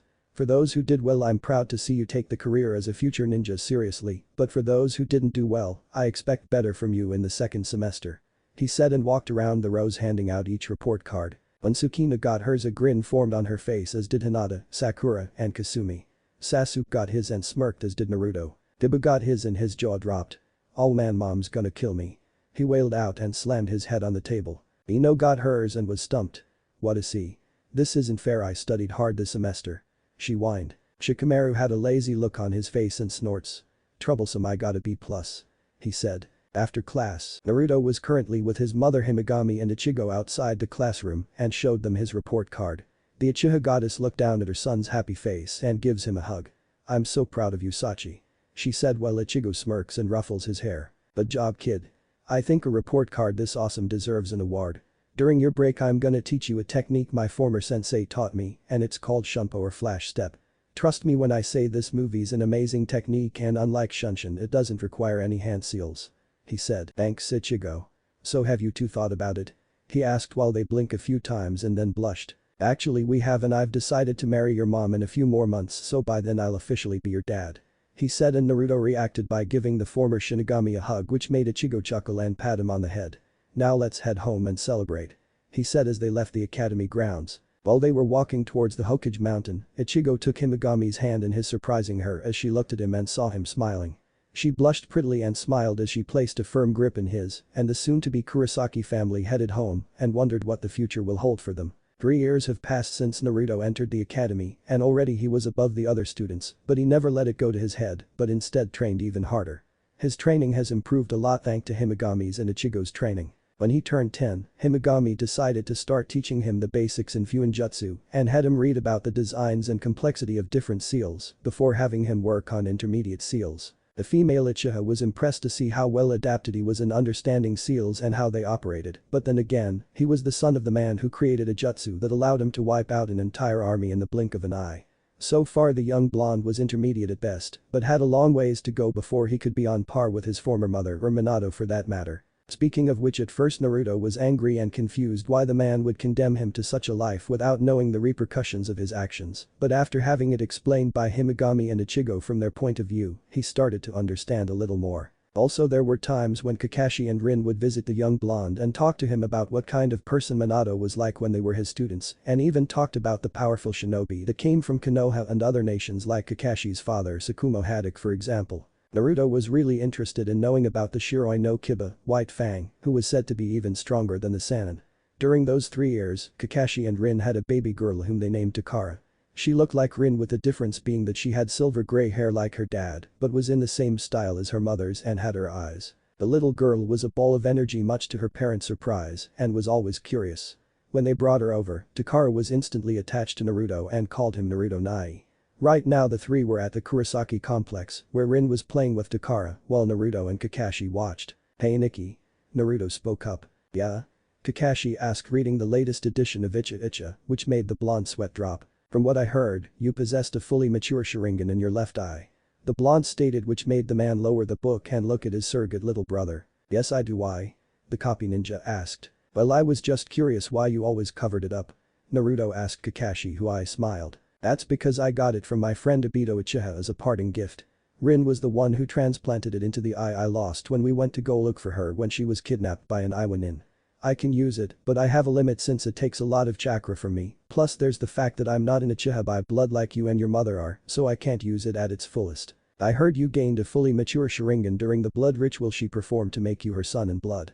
Kakashi said getting a nod from the blonde and he activated his Sharingan. Kakashi whistled lowly while Naruto deactivated his eyes. That's pretty amazing. Yeah. Ka-san showed me how to use it the correct way and not just to copy others' jutsu. No offense to you though. He said while the man chuckled. None taken Ataudo. I only copied the techniques of my enemies and from my comrades with their permission of course. He replied. So that's how you got over 1,000 jutsu in your arsenal. Do you think you can teach me a few of them? He asked with a grin on his face while Kakashi smiled and nodded. Sure. Say how far in your training are you? Kakashi asked. Me? Well I already got the tree walking and water walking exercise down, I know my elemental affinities which are all the main elements and sub-elements due to my body-based bloodline, and I'm also learning how to use different weapon varieties. My two-san Ichigo is teaching me his form of Taijutsu and Kinjutsu as well as techniques he created and I'm learning Fuinjutsu from my Ka-san. He answered which caused Kakashi to go wide-eyed and drop his book until he snapped out of his stupor and rubbed the back of his head. Wow Naruto you keep this up and you'll more than likely be at Itachi's level by the time you graduate. He stated while Naruto shrugs and that was when he was glumped by 3-year-old Takara. Naruto Nai. She squealed out while the blonde chuckles and picks her up while standing up. Rin walks over to the two and sighs. What's up Squirt? Are being a good girl for your Ka-san and Two-san? He asked while Takara nodded her hair enthusiastically. Takara-chan's a good girl. She said with a big grin on her face while he placed her on his shoulders. She wrapped her legs around his neck and buried her face into his hair. Nai-chan's hair is so soft. She said which made the blonde blush a little while Rin giggles and Kakashi snickers. Well isn't that cute? said a voice and the three looked up to see Ichigo on the rooftop crouching down and grinning. Hey Kakashi-san, Rin-chan. The two married couple waved back at him. Do-san? Where's Ka-san? He asked his stepfather. Imigami-chan. Oh, she went out of the village to get a few things she kept hidden and should be back later on today. He answered and then hopped off the roof and landed next to Naruto and Takara. Said silver-haired girl looked up at the man's hair and grinned. Hi Uncle Strawberry. She said cheekily, which made Ichigo stumble over it being called a strawberry. Kakashi chuckled, Rin giggled, and Naruto laughed and said orange-haired Kurosaki glared at the trio and rubbed the back of his head in embarrassment but then walked over to Takara and ruffles her hair. Real cute kid. He replied with a small smile while Takara giggled. Hey Naruto Nai, can we get some ice cream huh, can we? She asked and gave her parents the puppy eyes and pouted. Yes you can go to Takara-chan, but you have to stick with your and Naruto, make sure she doesn't get stuck in a tree like she did the last time. Rin instructed due to the fact that when Naruto took her to the park, she ended up climbing a tree, but when she looked down, she freaked out and started to cry her eyes out. Naruto managed to get her down from the tree and calm the scared girl down. Okay. Let's go Nai-san. Takara said excitedly bouncing up and down on the blonde's shoulders. Hey now calm down Squirt. Naruto said humorously. I'll be back later on too-san. Ichigo smirks and waves him off. Sure thing kiddo, just be sure you come back before the lights come on or your mother will have my head. He said back while the blonde snickers and heads out with Takara on his shoulders. In the market district, Naruto was carrying a happy Takara who was on his shoulders, eating an ice cream cone on his shoulders. Most of the civilians that saw him either had looks of surprise or shame on their face due to the fact that most of them had treated the boy wrong when he was younger, thinking he was the Nine Tails and that they dishonored their late Yondame's wish for him to be seen as a hero. Some were neutral because they didn't know how to react towards the boy. You enjoying that cone Takara-chan? Naruto asked the 3-year-old who nodded happily. Thank you for buying it for me Naruto Nai. She replied gratefully. You're welcome. He said and that was when Kakashi appeared. Yo Takara-chan, it's time to head back home. He said and the girl pouted. Oh to-san, do we have to? She whined performing the puppy eyes jutsu and got a nod from her dad. Sorry but yes. Thanks again for taking her out for ice cream Naruto. Kakashi replied as he took Takara off Naruto's shoulders. No problem Aniki. See you later Squirt. He said and got a goodbye wave from the girl and then Kakashi shunshuns away.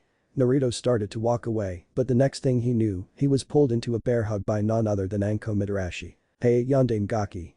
The grinning snake user said as she hugged the blonde close to her body. See can't be breathe. He strained out but he manages to phase out of the hug and then regain his breathing and glared at the snake using Kunoichi who was blinking in shock and surprise. Please stop doing that Anko-chan. Naruto muttered. How did you do that?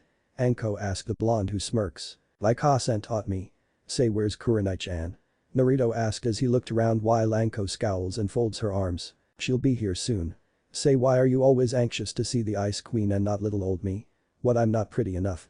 She asked with a pout on her face. Because she doesn't try to use me for target practice. He replied as he folded his arms. Anko on the other hand smiled sheepishly. Oh come on now, that only happened once and your mom said I could help you work in improving your reflexes. She stated and now Naruto had a tick mark on his head. She said teach me in improving my reflexes, not turn me into a living pincushion. He growled out glaring at the snake user who shrugs, which only ticked him off more and was tempted to use Tsukiyomi on the snake user. Hey, whatever doesn't kill you makes you stronger Yondame Gaki. She said nonchalantly. And what have I said about calling me that? I know I look like my old man, but really it's starting to get annoying. Replied a peeved Naruto. Still harassing Naruto-kun Hyanko. Have you no shame? Asked a calm and feminine voice. They turned their heads to see Kurenai Yuhi. She had long and wild black hair and very unique eyes that are red in color with an additional ring in them. She was wearing the standard Konoha shinobi outfit with a flak jacket and a simple sleeveless red shirt and black fitting pants underneath it and standard shinobi sandals. Hey Nai-chan. Anko called out waving at the red-haired beauty while the young blonde blushed a little and averted his gaze at a store. Anko saw this and her grin grew. Man Gaki, I knew you had a crush on my best friend here, but wow. Your face is close to matching an apple. Naruto glared at the grinning snake user while Kurenai rolled her eyes but a small smile formed on her face. While she was known as the Ice Queen due to the fact that most men would only leer at her or ogle her body, Naruto was a different case and found it cute that he developed a crush on her even though she was in her late teens, especially when he drop-kicked a drunken man in the face when he attempted to grope her rear and threatened to castrate another with a heated-up pocket knife. Anko knocked it off. Hello Naruto-kun, how are you doing today? She asked in a warm and kind voice. I'm Kurenai-chan. he said, still looking away, which made Kurenai giggle at how he was acting. She especially remembered when Anko teased him about having Kurenai being taken by someone else when he was 9 years old, and he proclaimed loudly that the only male good enough for Kurenai was him, and he vowed to marry her one day, which resulted in Anko falling to the ground, laughing her ass off, and Naruto and Kurenai were embarrassed due to the fact that he proclaimed that when they were at a store. Glad to hear that. So where are your parents at? She asked. Oh, dad is currently relaxing at the house, and Ka-san left the village to get a few things. He explained and saw a tuft of light brown hair sticking out behind Kurenai, and he raised a brow. Hey Kurenai-chan, who's that behind you? Naruto asked a Genjutsu user who blinks and turns around. It's alright Yakumo-chan, come out and introduce yourself. She gestures and uses her hand to gently push her in front so Naruto and Anko can get a good look at her. She was a little shorter than Naruto and had light brown hair that stopped to her mid-back and light brown eyes. She was fair-skinned and wore a purple kunoichi outfit with a black sash wrapped around her waist, as well as a mesh shirt and black ninja sandals. Hi. I'm Yakumo Kurama. She said shyly to Anko and Naruto. Aw, how cute, Kurenai got herself an apprentice. Anko cooed out only to be elbowed on the side by an annoyed Naruto. Quit it. Naruto retorted and walked over to the nervous girl. Hey Yakumo-chan, I'm Naruto Kurosaki, and the lady with the bad fashion sense is Anko Midarashi. He replied, which caused Anko to stumble over and glare at the blonde, while Yakumo and Kurenai giggled. I don't have a bad fashion sense. What's wrong with what I'm wearing?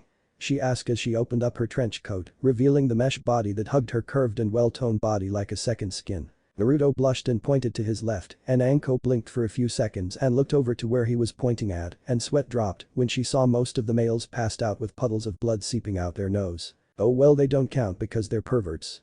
She said, huffing up, while Naruto shook his head and leaned over to Yakumo. Word of advice, stay away from her if you want to keep your sanity. He whispered, which made her blink. Is she really that bad, Naruto-kun? She asked the blonde, who nodded. I heard that, Gaki, and no, I'm not that bad. Anko proclaimed. I can be kind and nurturing like your girlfriend here.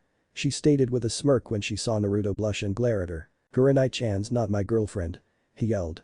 Yet, anyways, I didn't think you'd take an apprentice, Kurenai-chan. Naruto stated and heard her sigh. I didn't either. I just hope I'm good enough to train her. The red-eyed beauty said with doubt in her voice, and apparently Naruto didn't like how she doubted herself. But enough.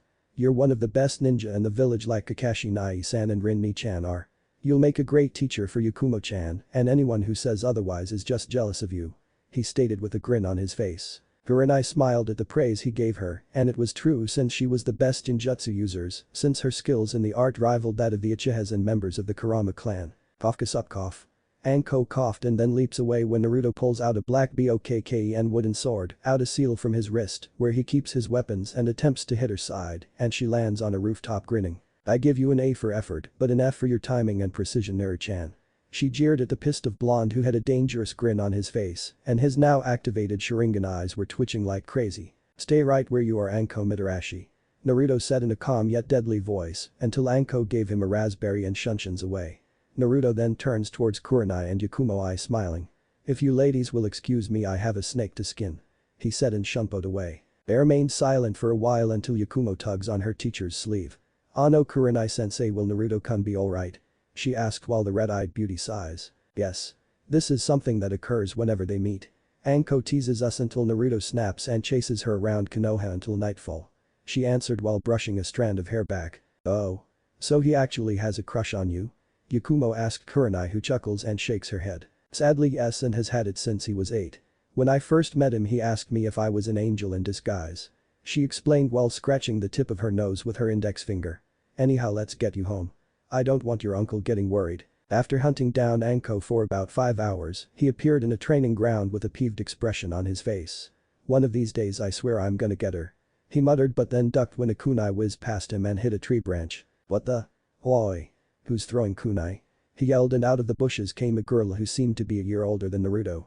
She had brown hair that had 2 buns on the sides of her head and was wearing a pink sleeveless Chinese shirt with forest green pants and blue sandals and was rubbing the back of her head in embarrassment. Sorry. I didn't know there was someone else here. She apologized while Naruto sighs and stands back up. It's fine, I didn't get hit though, I did lose a few strands of hair. He stated as she approached him and blinked. Say, I remember you. You and a man who wore black and had orange spiky hair always came to my dad's shop. She stated and Naruto blinked. You must be talking about my stepdad Ichigo. I'm Naruto. He said holding out his hand. Enten Higurashi.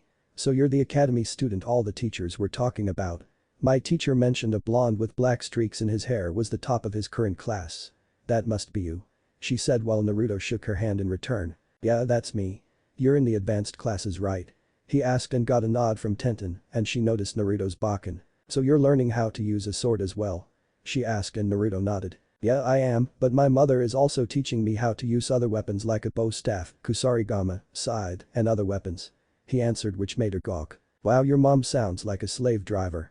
She said, grinning while he rubbed the back of his head. Tell me about it, but hey, if I want to be a great ninja like she is, I have to go through a little pain, no matter how torturing it is. He said nonchalantly, which made her sweat drop. Okay, she said, rubbing the back of her head. Well, it's getting late and if you ever want to spar in weapon katas, let me know. I could always use a partner's. She said and then left the training field, waving back to the blonde who waves back and was about to leave until he sensed something nearby and activated the Sharingan. Is there a reason why you're spying on me, Kushina-san? Naruto asked in a dangerous tone, and the redhead walked out of the forest. Naruto narrowed his eyes at her and held the Bakken tightly in his hand, not letting his guard down for a second and channeling wind chakra into it. Kushina noticed this and brought her hands up as a form of peace. Wait please, I didn't come here to try anything, I only came to talk, I swear. She stated while his eyes glowed red for a while to see if there was any form of deception in her eyes. Is that right? And why should I believe you? Naruto asked harshly, which made Kushina flinch at his tone and look at the ground in shame, and that was when Naruto felt a gloved hand on his shoulder and looked up to see Ichigo, who had a stern look on his face. Because she knows that if she tried anything she'd have to deal with me. I witnessed your chase with that Anko lady and I have to say you're getting better at Shumpo. He said, smirking, but then got serious. So Kushina, mind telling me what you want with my son? Kushina looked up at Ichigo and knew he was the Kyuubi and has been taking of Naruto along with Himegami ever since that day and found out that a masked ninja was responsible for him attacking the village and the death of her husband. I only wanted to give Naruto what is rightfully his. She answered and got a raised brow from the man. And you didn't give it to him earlier because? Ichigo asked. Because your wife is very cautious of me and doesn't trust me to go near Naruto and would think I'm trying to pull something. She answered while the orange-haired man folded his arms. Can't say I blame her. He replied, which made her flinch again, and then she reaches into her vest and pulls out a few scrolls and places them on the ground. These scrolls contain the Namikaze clan's techniques, including the ones your father made. The others are from my side of the Uzumaki clan and they each contain jutsu for the different elements as well as the other ninja arts. She said as she backed away from them. Ichigo walked around Naruto and towards the 3 scrolls and eyes them for a while and then looks up at Kushina. They're not booby-trapped, Ichigo-san, as I know what the consequences would be should I attempt to try anything. Kushina assured them and Ichigo looked for any form of deceit in her eyes and saw none. He then picked them up and tossed them to Naruto. She then started to turn around and leave afterwards until she felt a hand grab her wrist and turned her head to see Naruto looking up at her. Thank you, Kushina. Even though I can't see you as my mother, I will not let what happened in the past cloud my judgment. If you want we can start off being friends. He offered Kushina. I smiled while tears fell from her face and she nodded. I'd like that very much, Naruto-kun, and if you can do me a favor and look out for Kasumi-chan for me when I'm not around, I'd be very grateful. She asked and he nodded back. He was mostly neutral to Kasumi but would make small talk whenever he met her in the districts. And if you need any help on those jutsu I gave you, feel free to come by the Namikaze estates. She said and vanished in a swirl of wind. Ichigo placed a hand on Naruto's shoulder and said. Blonde looked up to see the man smiling. That was a very mature thing you did, Naruto. Wallowing in the past is not healthy for anyone and doing so would ruin not only your life but will also affect the ones you care about. Now the scary part is explaining this whole thing to your mother. He said. Oh, there's no need for that. Said a feminine voice behind them and the two jumped up in surprise and turned around to see Himegami, who had an amused look on her face. Ah-san. I thought you would be gone for another day. Naruto stated. I know, but I managed to find the certain items I had stashed away a day earlier and headed back. Himegami then noticed the small scrolls in Naruto's hand and raised a brow. So Kushina gave you your inheritance, Hasachi? She asked and the blonde nodded. Yes, she did. She offered to help me out with any of the techniques that are in the scrolls, if that's okay with you, Ka-san. Naruto asked Himegami, who pondered on this and nodded. It's fine with me now, come on, let's head home because my feet are killing me. She stated but then squeaked out in surprise when Ichigo scooped her up in his arms and held her bridal style. What are you doing? She asked her husband, who just grinned. What? You said your feet hurt so I'm gonna carry you home, Megami-chan. He answered while she blushed at his ladykiller grin. It was a figure of speech. She protested, getting a shrug from him. So what if it was? I still want to carry you. he said cheekily and she looked away blushing. Naruto on the other hand rolled his eyes. If you two are done flirting can we go home? Naruto asked the two. Alright kiddo. Bet I could race you back to the compound while carrying your mother. Ichigo challenged while Naruto grinned. You're one. Naruto said and they shunpo to the compound leaving a small streak of dust. A week later, after the academy classes were over with, Naruto was heading into the market district until he felt a hand on his shoulder. He turned his head to see none other than Kasumi Namikaze. She looked the same as her mother, but had a blonde highlight in her red hair. Hey, Naruto-kun. She said as she pulled her hand away from his shoulder. Hello Kasumi-chan, what's up? He asked the retard who shrugged. Not much. I saw you heading to the market district and wanted to know if you'd like to get some ramen. She asked Naruto. Said blonde thought about it and nodded. Sure, I don't have to be home for a while. He said and then ducked when a blur flew over his head and skidded across the ground, revealing Tsukina Uchiha, who stomped her foot in frustration. Naruto and Kasumi snickered at how she's acting. I almost had you darn it. She said and huffed up while Kasumi giggled. Tsukina-chan, I could smell you from a mile away. Plus your chakra was easy to sense. You should consider trying to suppress it more. He stated while she pouted. Shut up. So where are you two going? Tsukina asked. To get some ramen, wanna join us? Naruto asked unaware of the tick mark that formed on Kasumi's face. Aw come on. How hard is it for me to spend some time with Naruto-kun? She screamed in her mindscape. That was when Tsukina appeared beside him with her arms wrapped around his arm with a grin on her face which only irked Kasumi. Great. Let's go then. Kasumi walked over to Naruto's other side and wrapped her arms around his arm. Yes let's. Tsukina replied with a forced smile on her face. Naruto blinked in confusion, wondering what was up with them while they made their way to Ichiraku's.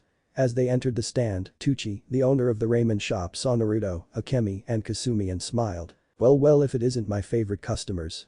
He said getting a return smile from them as they sat down on the stools. Hey Tucci, how's it going? Naruto asked the man. Not much kiddo. Just selling ramen as usual. He answered. Tucci's 14-year-old daughter entered from behind the shop and saw Naruto and grinned. Hey, Naruto-kun. She said getting the blonde's attention and Naruto grinned back. Hey Am-chan. You're looking well. I guess my Kasen's remedy helped you with that cold that lasted for 2 weeks huh? He asked a girl who nodded. It sure did. Do you think it's possible for me to get the ingredients for the cure from her? She asked. I'll see what I can do. So is there anything new on the menu? He asked as he grabbed one of the menus and opened it up. Well we just recently created a new ramen flavor but we haven't tested it yet. Tucci stated and then grinned. Perhaps you and your company would like to test it out. He suggested with a glint in his eye which made Am sweat drop. Naruto blinked a few times and shrugs. Sure, I'll give it a try. What about you two? He asked Kasumi and Tsukina who thought about it and nodded. Sure we'll try it. Kasumi answered. Great. Just give me a sec to make it. He said and turned around and proceeded to make it. While he was doing that, Kasumi decided to start up a conversation. Naruto-kun, can I ask you a question? The retard asked. Sure, what is it? He asked Kasumi who looked a little skeptic for a while and spoke up. Do you think you can ever forgive my Kasan for what she's done? She asked Naruto who raised an eyebrow and sighs while brushing his hair back. Forgive? Yes but forget no. Right now Kushina's trying to make it up to me by offering to teach me how to use the Uzumaki clan's bloodline properly and also gave me my biological father's techniques. And so that you know while I am still upset, I'm not the type to hold a grudge, so I'll give her a chance to redeem herself. He said with a small smile on his face and she smiled brightly. Thank you Naruto-kun. Kasumi said gratefully while Tsukina wondered what they were talking about. Tucci managed to finish the order. Alright here it is. He said and placed 3 bowls in front of them. In it was ramen and a variety of meats and vegetables, but the noodles seemed to have a tint of red on them. This is the new ramen recipe I came up with. I call it curry ramen and it's very spicy. In one bowl they could hear sizzling and looked skeptic. Is it supposed to hiss at us? Tsukina asked while the man chuckled. Just try it and trust your taste buds will be screaming afterwards. He replied. So the 3 took their chopsticks, scooped up some ramen, and each took a bite and swallowed the noodles. Tucci and Am watched with anticipation wondering how they'll react. Wow, this isn't so bad. Kasumi replied, but then her eyes bugged out as did Tsukina's and they dropped their chopsticks. Naruto paused for a second and steam escaped from his ears. A few seconds later the sound of screaming could be heard coming out of the ramen stand which surprised those who were passing by the stand and wondered what was going on. The red-faced Tsukina and Kasumi came bolting out of the stand crying out in agony. Water. I need water. Tsukina cried out. My mouth's on fire. Kasumi wailed and shot a stream of fire from her mouth for emphasis, causing everyone to sweat drop as they attempted to fan their mouths with their hands while anime tears fell from their faces. Naruto walked out with 2 large glasses of water and approached them. They saw it and instantly grabbed the glasses and gulped down the water. Naruto on the other hand chuckled at this, and when they finished drinking AM walked out of the stand looking sheepish. "I'm so sorry about that, Sukina-chan, Kasumi-chan. The curry-flavored ramen was a prototype and Tusan needed to test it on someone." She apologized. "Apologize for what? I thought it was great." Naruto stated, which made them turn bug-eyed and look at him in disbelief. "What? I like spicy food, especially the type Kasen makes, so I'm used to eating stuff like that. You two on the other hand are lightweights." He teased, which made them blush in embarrassment and glare at Naruto. After that little scene, the 3 of them just spent their time walking around and talking until they heard the sound of a log being punched repeatedly. "What's that noise?" Kasumi asked. "Don't know. Let's check it out," Sukina stated as they went to the direction where the sounds were coming from. As they made it through the forest, they saw someone who appeared to be a year older than them. He had bug eyes and 2 large eyebrows. His hair was jet black and cut above his shoulders and wore a Chinese attire with blue sandals. He was Rock Lee and was currently punching and kicking a log post repeatedly with, "I must be able to perform 1000 punches and kicks before nightfall, and if I can't do that then I'll do 2000 push-ups and sit-ups before the next sunrise," he said to himself as he continued to strike the post with his fists and feet. The others were watching this and Naruto couldn't help but be impressed. "Man, whoever this guy is, he can sure push himself," Naruto stated. "Judging from the imprints on the training post, he's been at this for at least 2 hours." Kasumi's and Sukina's eyes widened when they heard his comment. Lee continued his exercise but started to get exhausted. "No, I must keep going on, I must prove that hard work can overcome the skills of a genius," he said, but the overexertion was too much and he collapsed onto the ground and goes unconscious. Naruto leaps out of the bushes and crouches down to check Lee's pulse while Kasumi and Sukina came out of the bushes as well. "He's fine, just suffering from exhaustion," Naruto stated and then hefted the unconscious boy over his shoulder. "Let's get this guy to a hospital and afterwards I'll escort you two home." Night. The street lights were on and the shops were starting to close. Right now Naruto was escorting Sukina to the Uchiha clan district after taking Kasumi back to the Namikaze clan compound. "Thanks for escorting me back home, Naruto-kun, even though you didn't have to," she proclaimed while he smiled. "I know, but I'm just making sure you make it home alright," he replied while she smiled at how he was being a gentleman. As they entered the Uchiha district, Naruto paused and frowned while Sukina did the same. "What is it?" she asked Naruto, who remained still. "Something's wrong here. The lights in the district aren't even on yet, and also..." His eyes widened in shock. "The strong scent of blood and smoke is in the air." Sukina's eyes widened as well when she heard this. What? Then that means she suddenly took off. "Sukina, wait." Naruto yelled and went after her. She ran around a corner and gasped in horror at what she saw. The streets were littered with the dead and scorched bodies of members of her clan and she covered her mouth up. Naruto managed to catch up with her and he was horrified at the sight as well. Like Kami, who could have done this? He wondered, and that was when they heard a groan and saw one of the members lean against a wall clutching his bleeding arm. "Uncle Kahaku." Sukina cried out and ran over to the injured man. Uchiha looked up to see his niece and a blonde running towards him. "Sukina," he said and gritted his teeth in pain. "What happened? Who has done this?" she asked the man while Naruto's hand glowed green and started to heal his arm. "It was Shisui," he answered. "He just appeared out of nowhere and started to attack everyone who was in his path." What? "But why? Why would he do this?" she asked until they heard an explosion. That came from Ono-ka-san Tusan. She ran off to her family compound much to the protest of Naruto. "Sukina-chan, wait. You just can't," he stated until Kahaku placed a hand on his shoulder. "Hey kid, you have to stop her before she gets hurt," the man replied and slowly staggered to his feet. "Don't worry about me, I'll be fine since only my arm was injured. Now go," he ordered. Naruto nodded and then he tapped a seal under his arm and a sheathed ninjato appeared in his hand and he took off. Meanwhile, an explosion erupted from the wall of the compound and leaping through the explosion was Fugaku, who was holding his wife in his arms and he crashed into the ground but with severe scorch marks on his clothes and he was gravely injured. Mikoto saw the state her husband was in and was horrified. "Mikoto-chan, are you okay?" he asked while blood dripped from his mouth. "Fugaku-kun, you're hurt badly," she said while tears formed in her eyes. "I know, damn that Shisui," Fugaku growled out, but then his body jerked due to the fact that he was impaled through the heart by a blade and his blood splattered on Mikoto's face. "Weakling, you don't deserve to call yourself the clan head," Shisui said in a cold tone before ripping his blade out of the man's back and kicking him away. "Fugaku?" Mikoto screamed out while tears fell from her face when she saw the life leave her husband's eyes. Shisui on the other hand smiled evilly when he saw this and spat on the dead man's face. God riddance. Trash like him has no right to call himself an Uchiha. He then set his gaze on Mikoto and raised his blade. Don't feel too bad because you'll be joining him in the afterlife. He said and swung his blade down at her head. Clang. Shisui's katana was stopped by a ninjato, and the wielder happened to be none other than Naruto Kurosaki. Said blonde Sharingan eyes were glowing red and he gave the Uchiha a murderous look.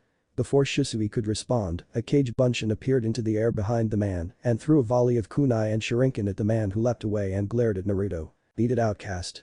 This is none of your concern.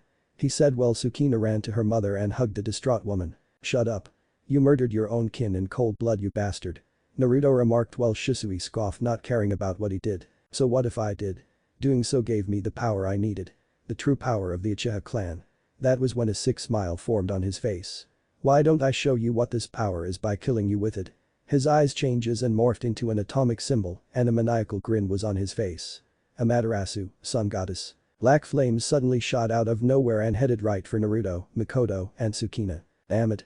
I can't evade that. The blonde said frantically as the flames got closer and started to go through some hand signs until Hamui, might of the gods. Said a calm yet deadly voice. A warped void suddenly appeared in front of them and sucked the flames in, surprising them and Shisui. Impossible, who did that? Shisui shouted and that was when a lone figure appeared in front of Naruto, Sukina, and Mikoto. They realized who it was. Itachi Nai-san. Sukina asked while said Uchiha looked back and his eyes like Shisui's were morphed and were in the form of a curved tri-pronged shuriken. Itachi? What are you doing? Shisui started to ask until his eyes widened due to the fact that he sensed something behind him and he twisted his body and used his blade to block another from another Itachi who had a murderous look on his face. The cage bunshin scoped up a distraught Mikoto in his arms and also grabbed Sukina and Shunshin's away with Naruto following via Shunpo. You're gonna pay for what you've done, traitor.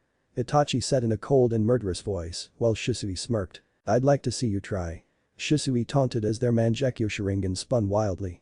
The cage bunshin appeared with Mikoto and Sukina near a safe house away from the Uchiha clan district where those who managed to get away from Shisui's assault were hiding. Naruto did as well with his ninjato strapped to his back. Itachi, what's going on? Why is Shisui doing this? Mikoto asked while the tears streamed down her face. The bunshin was about to speak up until it was hit in the skull by a kunai and dispelled, surprising the group. Well, it looks like I found some stragglers. Said a voice from the shadows.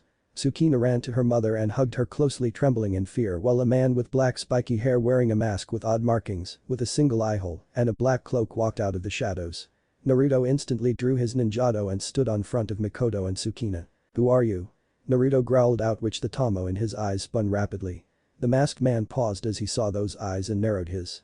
In a burst of speed no one could follow, he appeared in front of a surprised Naruto and swatted his blade aside like it was nothing and grabbed the blonde by his throat and hoisted him into the air. Naruto-kun. Put him down. Sukina cried while said blonde struggled in the man's grip. This is the same boy who had Kyuubi sealed in him, but now I don't even sense a speck of the beat's chakra and his eyes, the power emitting from them feels familiar. He thought. Where is the Kyuubi boy? Tell me or I'll make sure you and those two suffer for this. He growled out and pulled out a kunai, ignoring the protesting screams from Mikoto and Sukina while he raised the weapon. He was about to drive it into Naruto's shoulder, but that was when a hand grabbed his wrist and stopped his attack. What the? Madara said in shock and turned his head to see the glowing red eyes of Ichigo Kurosaki, and the man was beyond pissed. Madara dropped Naruto, who gasped and sucked in air while Sukina ran over to help him. Hello, Madara. Ichigo said venomously while the canines from his upper lip jutted out. Remember me? Because I sure as hell remember you. Ichigo roared and kicked the man in the torso so hard that he heard his ribs crack and was sent flying into a tree and leaving an imprint of his body. Madara gasped out in pain as he has never been kicked like that since he fought Hashirama and Himegami. Who are you? Madara wheezed out while clutching his broken ribs. Who am I? You should know since you forced me to attack the village and destroyed Naruto's family, you bastard. Ichigo replied as he held his right hand out and summoned Tensa Zangetsu. Madara's eyes widened in surprise as he saw Kyuubi in human form. Kyuubi? He asked in astonishment and then grinned behind his mask. So my pet found a way to escape. Too bad you'll be doing a repeat in destroying this pathetic village. He said as his eyes morphed into the eternal Mangekyo Sharingan and attempted to force his influence on Ichigo. Said former Shinigami smiled darkly and slowly approached the man. Madara's eyes widened in disbelief at what was happening. Why aren't my eyes working on you? He asked in frustration. That would be thanks to me," said a feminine yet dangerous voice. Madara's blood ran cold as he heard the voice and slowly turned around to see someone he feared more than death. His older sister. Himagami.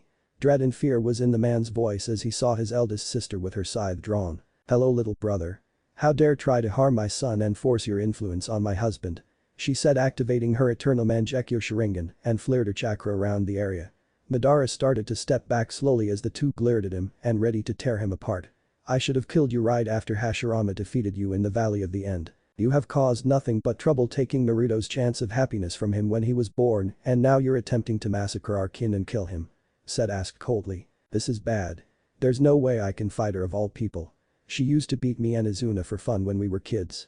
From the looks of it she hasn't lost any of her strength at all.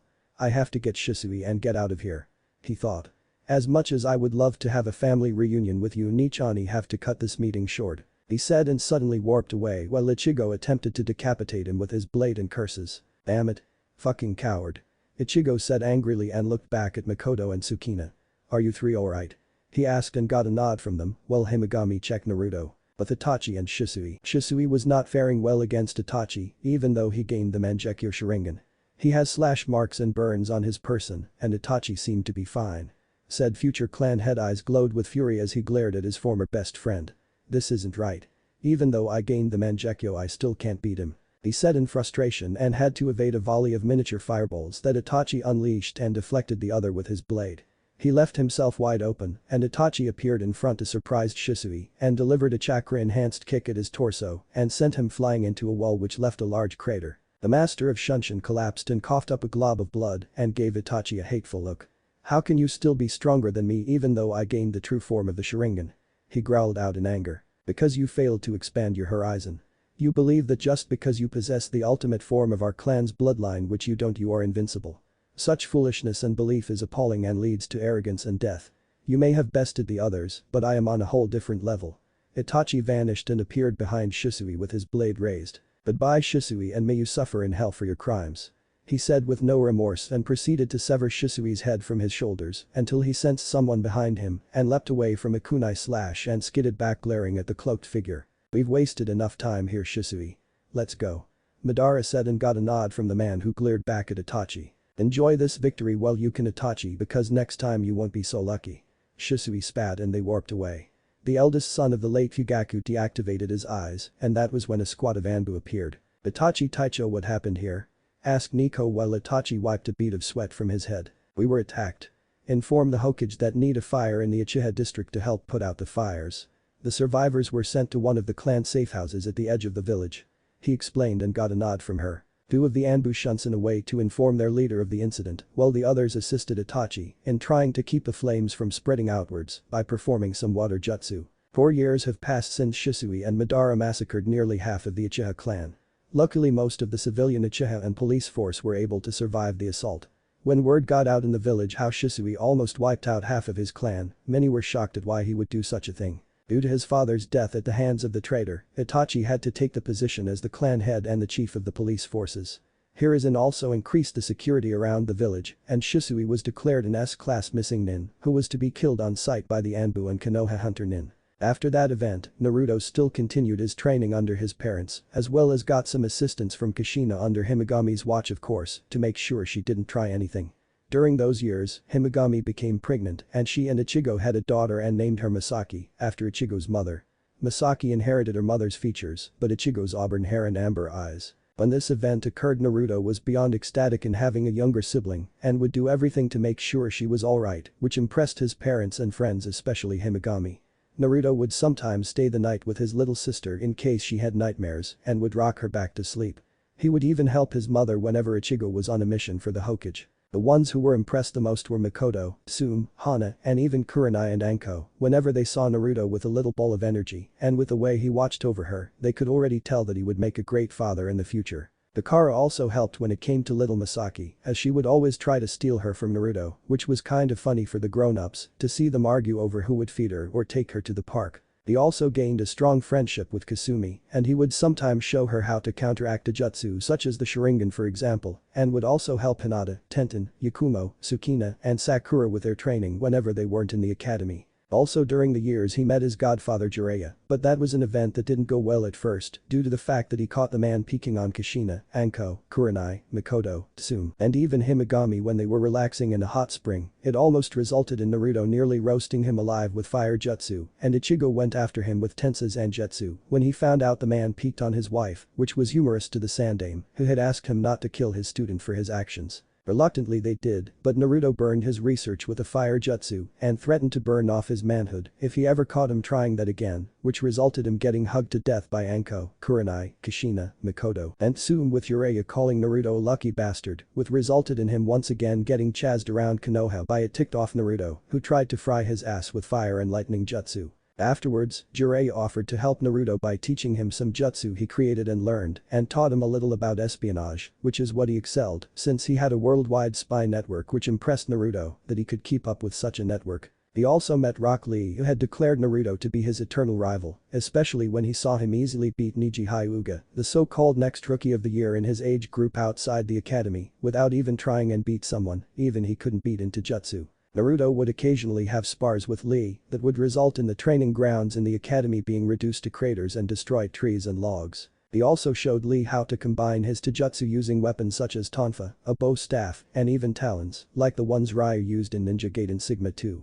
Also Himigami also helped Itachi in using the Mangekyo Sharingan properly so that he wouldn't exhaust his chakra, and even had him improve in things like increasing his stamina, speed, and physical form so that he would be able to fight a lot better in close combat and fighting opponents physically stronger than him, and the same went with Kakashi. While the man was an A-class shinobi respected and feared throughout the ninja world, she helped work on getting him to his father's level and managed to find a way for him to use his Sharingan without wasting so much energy. During his time in the Ninja Academy, Naruto had kept his position as the best in the class for the last several years, impressing every teacher in the school at how he was able to easily understand everything, and stated that he was a genius that even surpassed even his father Minato Namikaze and others like Itachi, and even requested that Naruto graduate early, but said Blonde denied the request, stating that even though he was able to understand things a lot more easily than others, he still had much to learn and also wanted to graduate with his classmates. This shocked but impressed most of them due to how humble he was with his skills, since he never flaunts his abilities, nor does he show arrogance like some would.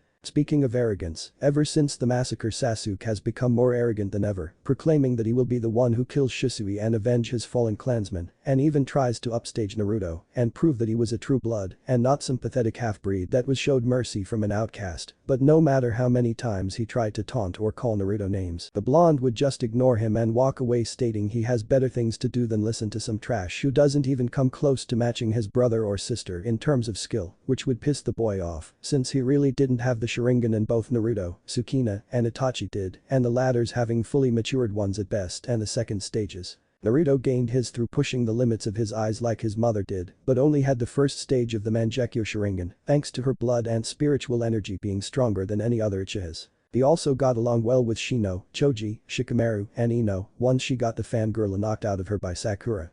The only problem was Kiba due to the fact that he kept trying to get Hinata to go out with him with the girl kindly refusing since she didn't like Kiba that way and it irked the Inuzuka, and there were times where he tried to make advances on her, but they were mostly stopped by either her female friends or Naruto, who would literally beat the crap out of him for trying to make advances on his little sister. As I said, Hinata will look up to Naruto like he is her older brother, as will Hanabi. One time Hinata had enough and Jaikin's gentle fists him right between the legs, which resulted in him going to the hospital for a few days, and Naruto and his classmates laughed their butts off when she did that. Right now, the soon-to-be genin were in the classroom and each passed their graduation exam, so that you know they're wearing their Shippuden outfits and are 15. Naruto changed over the years due to his training under Himigami, Ichigo, and Kushina, who is making amends for her actions against Naruto for abandoning him. His hairstyle was a mixture of Minato's and Ichigo's when he exits out of the Dangai realm to face Aizen, but it was still a darker yellow color and had black and red streaks in his jaw-length bangs. He wore an open crimson shirt with long wide sleeves with a black muscle shirt under it. He also wore a pair of black Anbu-style pants with a matching color obi around his waist and black Anbu-style sandals, as well as black fingerless gloves on them. On the back of his shirt was a yin-yang symbol in gold, and on the back, under the sleeves of his arms, he wore a pair of black gauntlets with silver edges on them, like the ones Ryu Hayabusa wore. Asumi also changed over the years. Like her mother, she wore a matching red and black open jacket and pants, wearing a black tank top that stopped to her midriff but wore a fishnet shirt under it and black sandals. She kept her long red hair up into a high ponytail and also wore a black choker around her neck as well as 2 earrings that had a whirlpool symbol on them. Like her, Tsukino also had the toned body of an actual kunoichi. She wore a dark blue strapless shirt with long sleeves that hung off her shoulders and wore a short white vest over it with a red sash wrapped around her torso as well as black biker shorts with black sandals and also wore black fingerless gloves as well as a dark blue choker around her neck and like Kasumi, wore the symbol of her clan on her earrings. Right now they each had passed their exams and were all wearing their forehead protectors, either around their arms, foreheads, or waist, and Haruka was congratulating them in getting this far in the academy and wishing them luck in their ninja careers and announced that Naruto was this generation's Rookie of the Year with Kasumi and Tsukina tying with the Kunoichi of the Year. After graduation, every parent or relative was congratulating their child in graduating and starting their career as ninja for the village. Naruto was currently with Himegami, Ichigo, Masaki, Kakashi, Rin, and Takara. Congratulations Atato, or should I say Rookie of the Year. Kakashi replied while ruffling his little brother's hair, much to Naruto's annoyance. Aniki, stop it. The young blonde swatted his hand away while the copy ninja chuckles. Rin gives Naruto a hug while Takara and Masaki glomp his legs talking about how their big brother was going to become the best ninja in the whole world, much to his embarrassment and his family's amusement. That was when he was tackled into a hug by Sakura. She wore a sleeveless red shirt with fishnet under it, as well as a pair of dark red fingerless gloves and black biker shorts that stopped above her knees but hugged her figure, which was that of a kunoichi in training. Her hair was a dark pink color and was in a single braid that hung over her right shoulders. Naruto-kun, we did it. We're finally ninja. She said as her face was full of excitement while the blonde chuckled and responded with a one-armed hug that made a blush form on her face. My Kami, he's got muscles on his arms. And his chest, she thought. We sure did, Sakura-chan. I bet your parents are real proud of you, especially your dad. He replied and she nodded in excitement. Her father Nishiki Haruno was ninja who was highly skilled in archery and jinjutsu like Kurenai was. He was so good that he could easily shoot down a fly and pin it to a wall without killing it and spent his time teaching Sakura how to use a bow and arrow in both close, mid, and long-range combat, and the man had an affinity for wind, lightning, and fire, which made him even deadlier. Yeah, he's really proud of me and got me my own bow for doing so well. I can't wait to test it out on the missions we're gonna do in the future.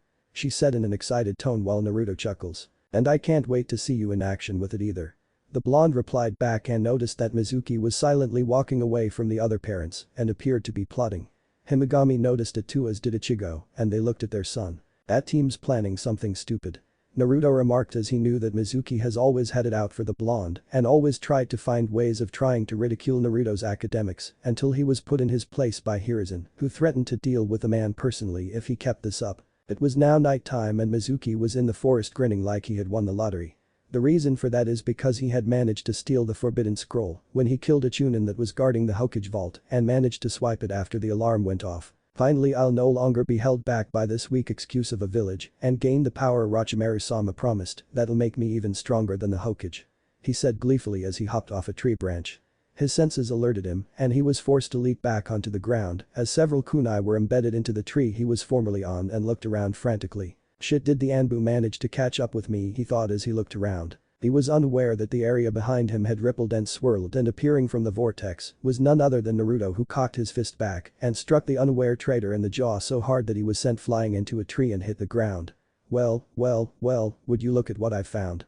The most sacred scroll in the village getting stolen by a traitor. Mizuki turned his head, revealing his busted and bleeding lip as well as the blood dripping from his forehead, and saw none other than Naruto, whose Sharingan was active. Said Chunin sneered when he saw the demon brat with the scroll in his hands now and stood up while spitting some blood out.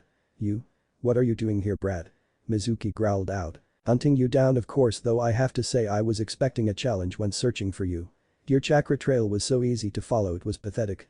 How did someone of your lack of skill become a Chunin in the first place? I mean seriously, my little sister is more skilled in hiding her presence than you are right now. Naruto replied in a mocking tone which pissed the Chunin off due to the fact that a current graduate was mocking him, an elite ninja of the village. You dare mock me, you little shit. Hand the scroll over and I might consider letting you live.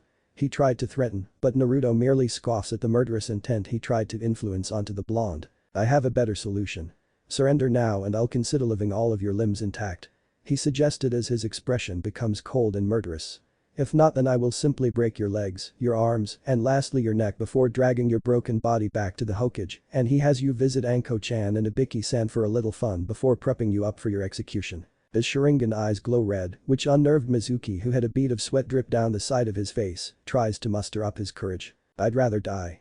He screamed, pulling out one of his Fuma shuriken and throwing it with deadly accuracy as it descended towards Naruto. Said blonde clenches his fist and his fingers shift from their tan color to pitch black, and Naruto brought his hand up. Mizuki grinned in glee as he assumed that his weapon would tear Naruto's arm apart, only for him to hear a clang, and the projectile clangs as it was caught in Naruto's hand. "What? But how?" A startled Mizuki asked while a smirk appeared on Naruto's face. The blonde crushes the blade in his hand and tosses it away. "Do you honestly think that a weakling like you stands a chance in fighting me? Especially if I possess a fully mature Sharingan. But the worst thing about this situation is that you looked me directly in the eyes, which is something only an idiot would do." Mizuki felt his hand tremble and move upwards, much to his shock, and moved to his neck.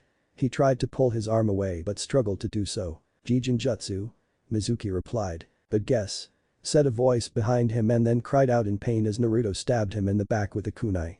Mizuki saw that the Naruto in front of him shimmered into a bunch of feathers and then fell to his knees as he couldn't feel his legs anymore. My legs, I can't feel them," he stammered out. "I stabbed you in the lower column of your spine where the joints are and severed them with wind-enhanced chakra, therefore destroying your ability to walk ever." Naruto ripped the kunai out and Mizuki fell face first onto the ground as Naruto walked around him and crouches down. "I was aiming to kill you, but then I would be ruining Anko-chan's chance to have a crack at you before you go on the chopping block. Though I will miss all those times I sent you to the hospital with a broken jaw or cracked ribs," Naruto said in a solemn yet mocking tone. Damn you, demon. Damn you." He growled out while Naruto rolled his eyes, stood up and slams his foot into the man's face, hearing the sound of his nose breaking and Mizuki's muffled screams under his foot. "Shut up, trash." With that, Naruto proceeds to beat the man within an inch of his life, breaking several ribs, both legs, his arms, and even his jaw. Later on, the Anbu arrived at the scene to see Naruto sitting on an unconscious and broken Mizuki's back, whistling a happy tune and inspecting a kunai until he saw the Anbu and waved. "Yo, you guys sure took your sweet time getting here," he announced happily while the Anbu sweat dropped when they saw the broken man's form. "Damn, talk about ruthless. Is he still alive?" Lion asked the blonde. Naruto responded by getting off Mizuki and lightly kick him with the back of his heel, getting a moan from the man. "Yes, he's alive, but his career as a ninja is long over with, but then again he will be facing the chopping block, so it really doesn't matter," he answered back as he picked Mizuki up by the collar and tosses him at the Anbu, and the man moans in pain as he is caught. "Thanks for the help, Kurosaki-san," Hawk said as he caught the forbidden scroll that Naruto tossed to him. "No problem, and tell the old monkey he owes me big for this," Naruto answered in a joking manner and then shunpos home. Next day, Hiruzen Sarutobi was sitting at his desk with several jonin who were gonna be senseis for whomever passed the secret tests they were having, and standing beside him was Himegami with her arms folded. So far he had already set up Team 7, 8, and 10, but the only problem was who would be the sensei for Team 6 that consisted of Naruto Kurosaki, Kasumi Namikaze, and Tsukina Uchiha.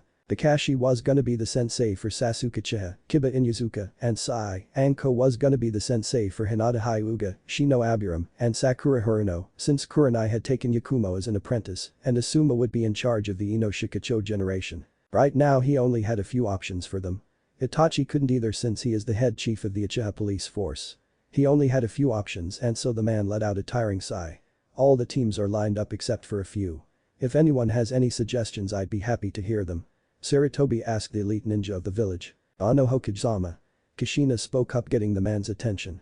During the past couple of years he kept a discreet eye on Kushina after she made a vow to make amends for what she has done to Naruto, and while the blonde had given her a chance at redemption, he was still cautious around her, which did hurt her a little, but figured it was better than being completely shut off from him. It also took her a while to win the good graces of Kakashi, Rin, and her 3 students Kurenai, Anko, and Yugao, but like Naruto, they also decided to give her another chance. When Kasumi found out about what she did, the young redhead went off on Kushina, going so far as to call her own mother an idiot in believing that Naruto was reborn as Kyuubi, and that hurt her greatly, but afterwards, told her mother she had a lot of making up to do for Naruto. "Yes, Kushina?" Hiruzen asked one of the strongest kunoichi aside from Tsunade in the village. "I would like to be Team 6's sensei if that is possible," she offered while the man gave her a critical look, searching for any form of deception in eyes, but found nothing except regret, sadness, and a form of hope in where she would be fully forgiven. "On one hand I could just say no, especially since Himegami-sama would practically kill me, but then again maybe I should give her a chance like Naruto-kun and the others have. I know she's been trying to make amends with the boy and has been doing a good job so far." He tapped his finger on his desk a few times before nodding. Very well then, Kushina Uzumaki Namikaze, you will be the sensei of Team 6. He said, which made her expression brighten up. Afterwards the rest of the Jonin left, but Hiruzen had Kushina stay for a few seconds. Listen Kushina, the true reason I approved of this is because you and Naruto have had a rocky start a couple of years back and you've been trying to redeem yourself. Plus I already know Himegami has trained Naruto personally since she adopted him and I know from experience just how powerful that woman is and you do too. He said in a humorous manner while Kushina looked down in embarrassment and blushed a little from the ass kicking the Uchiha gave her. She still felt the fathom pain of when she punched her through several walls and hit her hard enough to break nearly most of her ribs and almost keel over and throw up her insides and rubbed her stomach as an emphasis. And I thought Tsunade Oba-chan hits hard. She muttered while the man lightly chuckled before getting serious once again. Joking aside Kushina, if Naruto is willing to give you clean slate once you've proven yourself to him then so am I, but I warn you don't screw this up. He warned the redhead who nodded. I want Hokage-sama. She answers back with a bow before vanishing in a whirlpool shunshin. Do you think I did the right thing Himegami-sama? Sarutobi asked and said female Uchiha exits out of the shadows of the office. Honestly? I still have my doubts, but I'm not gonna crucify the girl yet. That was when a grim expression formed on her face. Though I did discover something interesting on Kushina, apparently she had some type of seal on the back of her neck that altered her personality. It looked similar to Thousjuan seals I saw on those root Anbu that were under the control of that warhawk. She states before Hiruzen's eyes widened and then narrowed dangerously. Danzo. He snarled the name out and realized that fool was responsible for Naruto's hectic life. If that bastard wasn't already dead I'd find a way to bring him back to life and kill him myself. I should have known Kushina wasn't being herself that day. Hell, I never took Kushina as the type to abandon her family. That son of a bitch played us all. With that the man slammed his fist on the table. Maybe so, but now he's a dead fool spending the rest of eternity in hell, where I'm pretty sure he's getting well acquainted with the real demons. Well, if you don't mind I'll be heading back to my museum and feel free to drop by old monkey. C said with a grin on her face before vanishing in a swirl of fire, while Hiruzen mumbled. Well, excuse me for not being blessed with eternal youth senpai. He muttered before pulling out his Icha book. Shinobi Academy. Naruto was sitting by Kasumi and Tsukina reading a book based on the feats of the Rakuto Sennin who fought and defeated the Jubi, the demon ruler of the Makai realm centuries ago, as well as how the man created the shinobi world. Tsukina was polishing the ninjato her mother gave her as a graduation present, which was the same one Makoto had when she was a genin. Kasumi was swirling her hand over her palm, creating an orb of water in her hand which got bigger until it was the size of a basketball. She then held the water ball in her palm like it was a water balloon and grinned as she set her sights on Kiba who was sleeping on the desk. She then brought her own other hand behind the water ball and aims it at the back of Kiba's head. Naruto saw this out of the corner of his eyes and his lips curve up into a small smile before Kasumi flicked her finger and shot the balloon at Kiba and hits him dead on in the back of his head, making him jump up and awaken from his slumber and scream in surprise while the rest of the class laughed at him. He growled and turned his gaze at Kasumi, who was pretending to read the same book Naruto was reading and growled before sitting back down. Bitch. He muttered before yelping out in pain as he was hit across the head by a textbook by Kasumi, who had a tick mark on her head and her brow twitched at the name, and now the Inyazuka was sporting a lump on the side of his head while Naruto chuckled at what happened. Afterwards Iruka entered the room and informed them of their role as Ninja of the Leaf before introducing the team formations. Team 6 will Naruto Kurosaki. Naruto closed his book and listened intently and inwardly praying to Kami that he wasn't put on a team with Sasuke or Kiba, since all they would do is try to upstage him and disliked with a passion. Kasumi Namikaze, the Redeed's expression brightened up. And Tsukina Uchiha. He answered. Yes. Tsukina jumped out of her seat with her hands in the air, accidentally sending her ninjato flying into the air and getting embedded into the ceiling. Tsukina froze for a few seconds and looked down to see the other student staring at her, before she quickly sat back down with her face matching the color of an apple and sinking into her seat, trying to be invisible. Sorry. She mumbled. Anyway, your sensei will be Kushina Uzumaki Namikaze. He answered. Kasumi's eyes widened in wonder, while Naruto simply raised an eyebrow. Tsukina was still red-faced, while Iruka announced the rest of the teams. Team 7 will be Sasuke Uchiha, Kiba Inyazuka and Sai. Your sensei will be Kakashi Haddock. Iruka answered getting a complaint from Kiba, while Sasuke just scowls and Sai remains impassive. Team 8 will be Shino Aburam, Hinata Hyuga, and Sakura Haruno. Your sensei will be Anko Mitarashi. Iruka announced before paling at the name and looking at his students. Dear Kami. Both he and Naruto say at the same time before Sakura and Hinata pale in fear while Shino was raising an eyebrow, curious about who their new sensei was. And finally Ino Yamanaka, Choji Akimichi, and Shikamaru Nara. Your sensei is Asuma Sarutobi. That was when each of the senseis appeared in the room, well except for Kakashi. "Where's Iniki?" Naruto wondered as he looked around before the door opened, and entering the room was an irritated Rin dragging a swirly-eyed Kakashi into the room, bound by rope with a large lump on his head. The man's pure sweat dropped at this as Rin dropped him on the floor before waving happily at Naruto and leaving. Well said. Blonde chuckled at this and shook his head in amusement. That was until he was glumped by a happy Anko who buried his face in between her. Hey Senku-kun. She squealed out in delight while Naruto struggled to escape and push her off. Most of the males were either gawking at the form of expression or getting a bloody nose, while being jealous of Naruto for the position he's in, while Sakura, Tsukina, and Kasumi were seething at what Anko was doing to their Naruto. Zed finally managed to push his head out of her chest with a flustered blush on his face and glaring at a grinning Anko. "Anko-chan, let go of me or I gonna tell Saruoji to ban you from eating dango for a whole month." He warned the purple-haired Kunoichi, whose eyes widened in fear and returned back to her position and rubs the back of her head sheepishly. "Damn it, why does he get all the hot chicks?"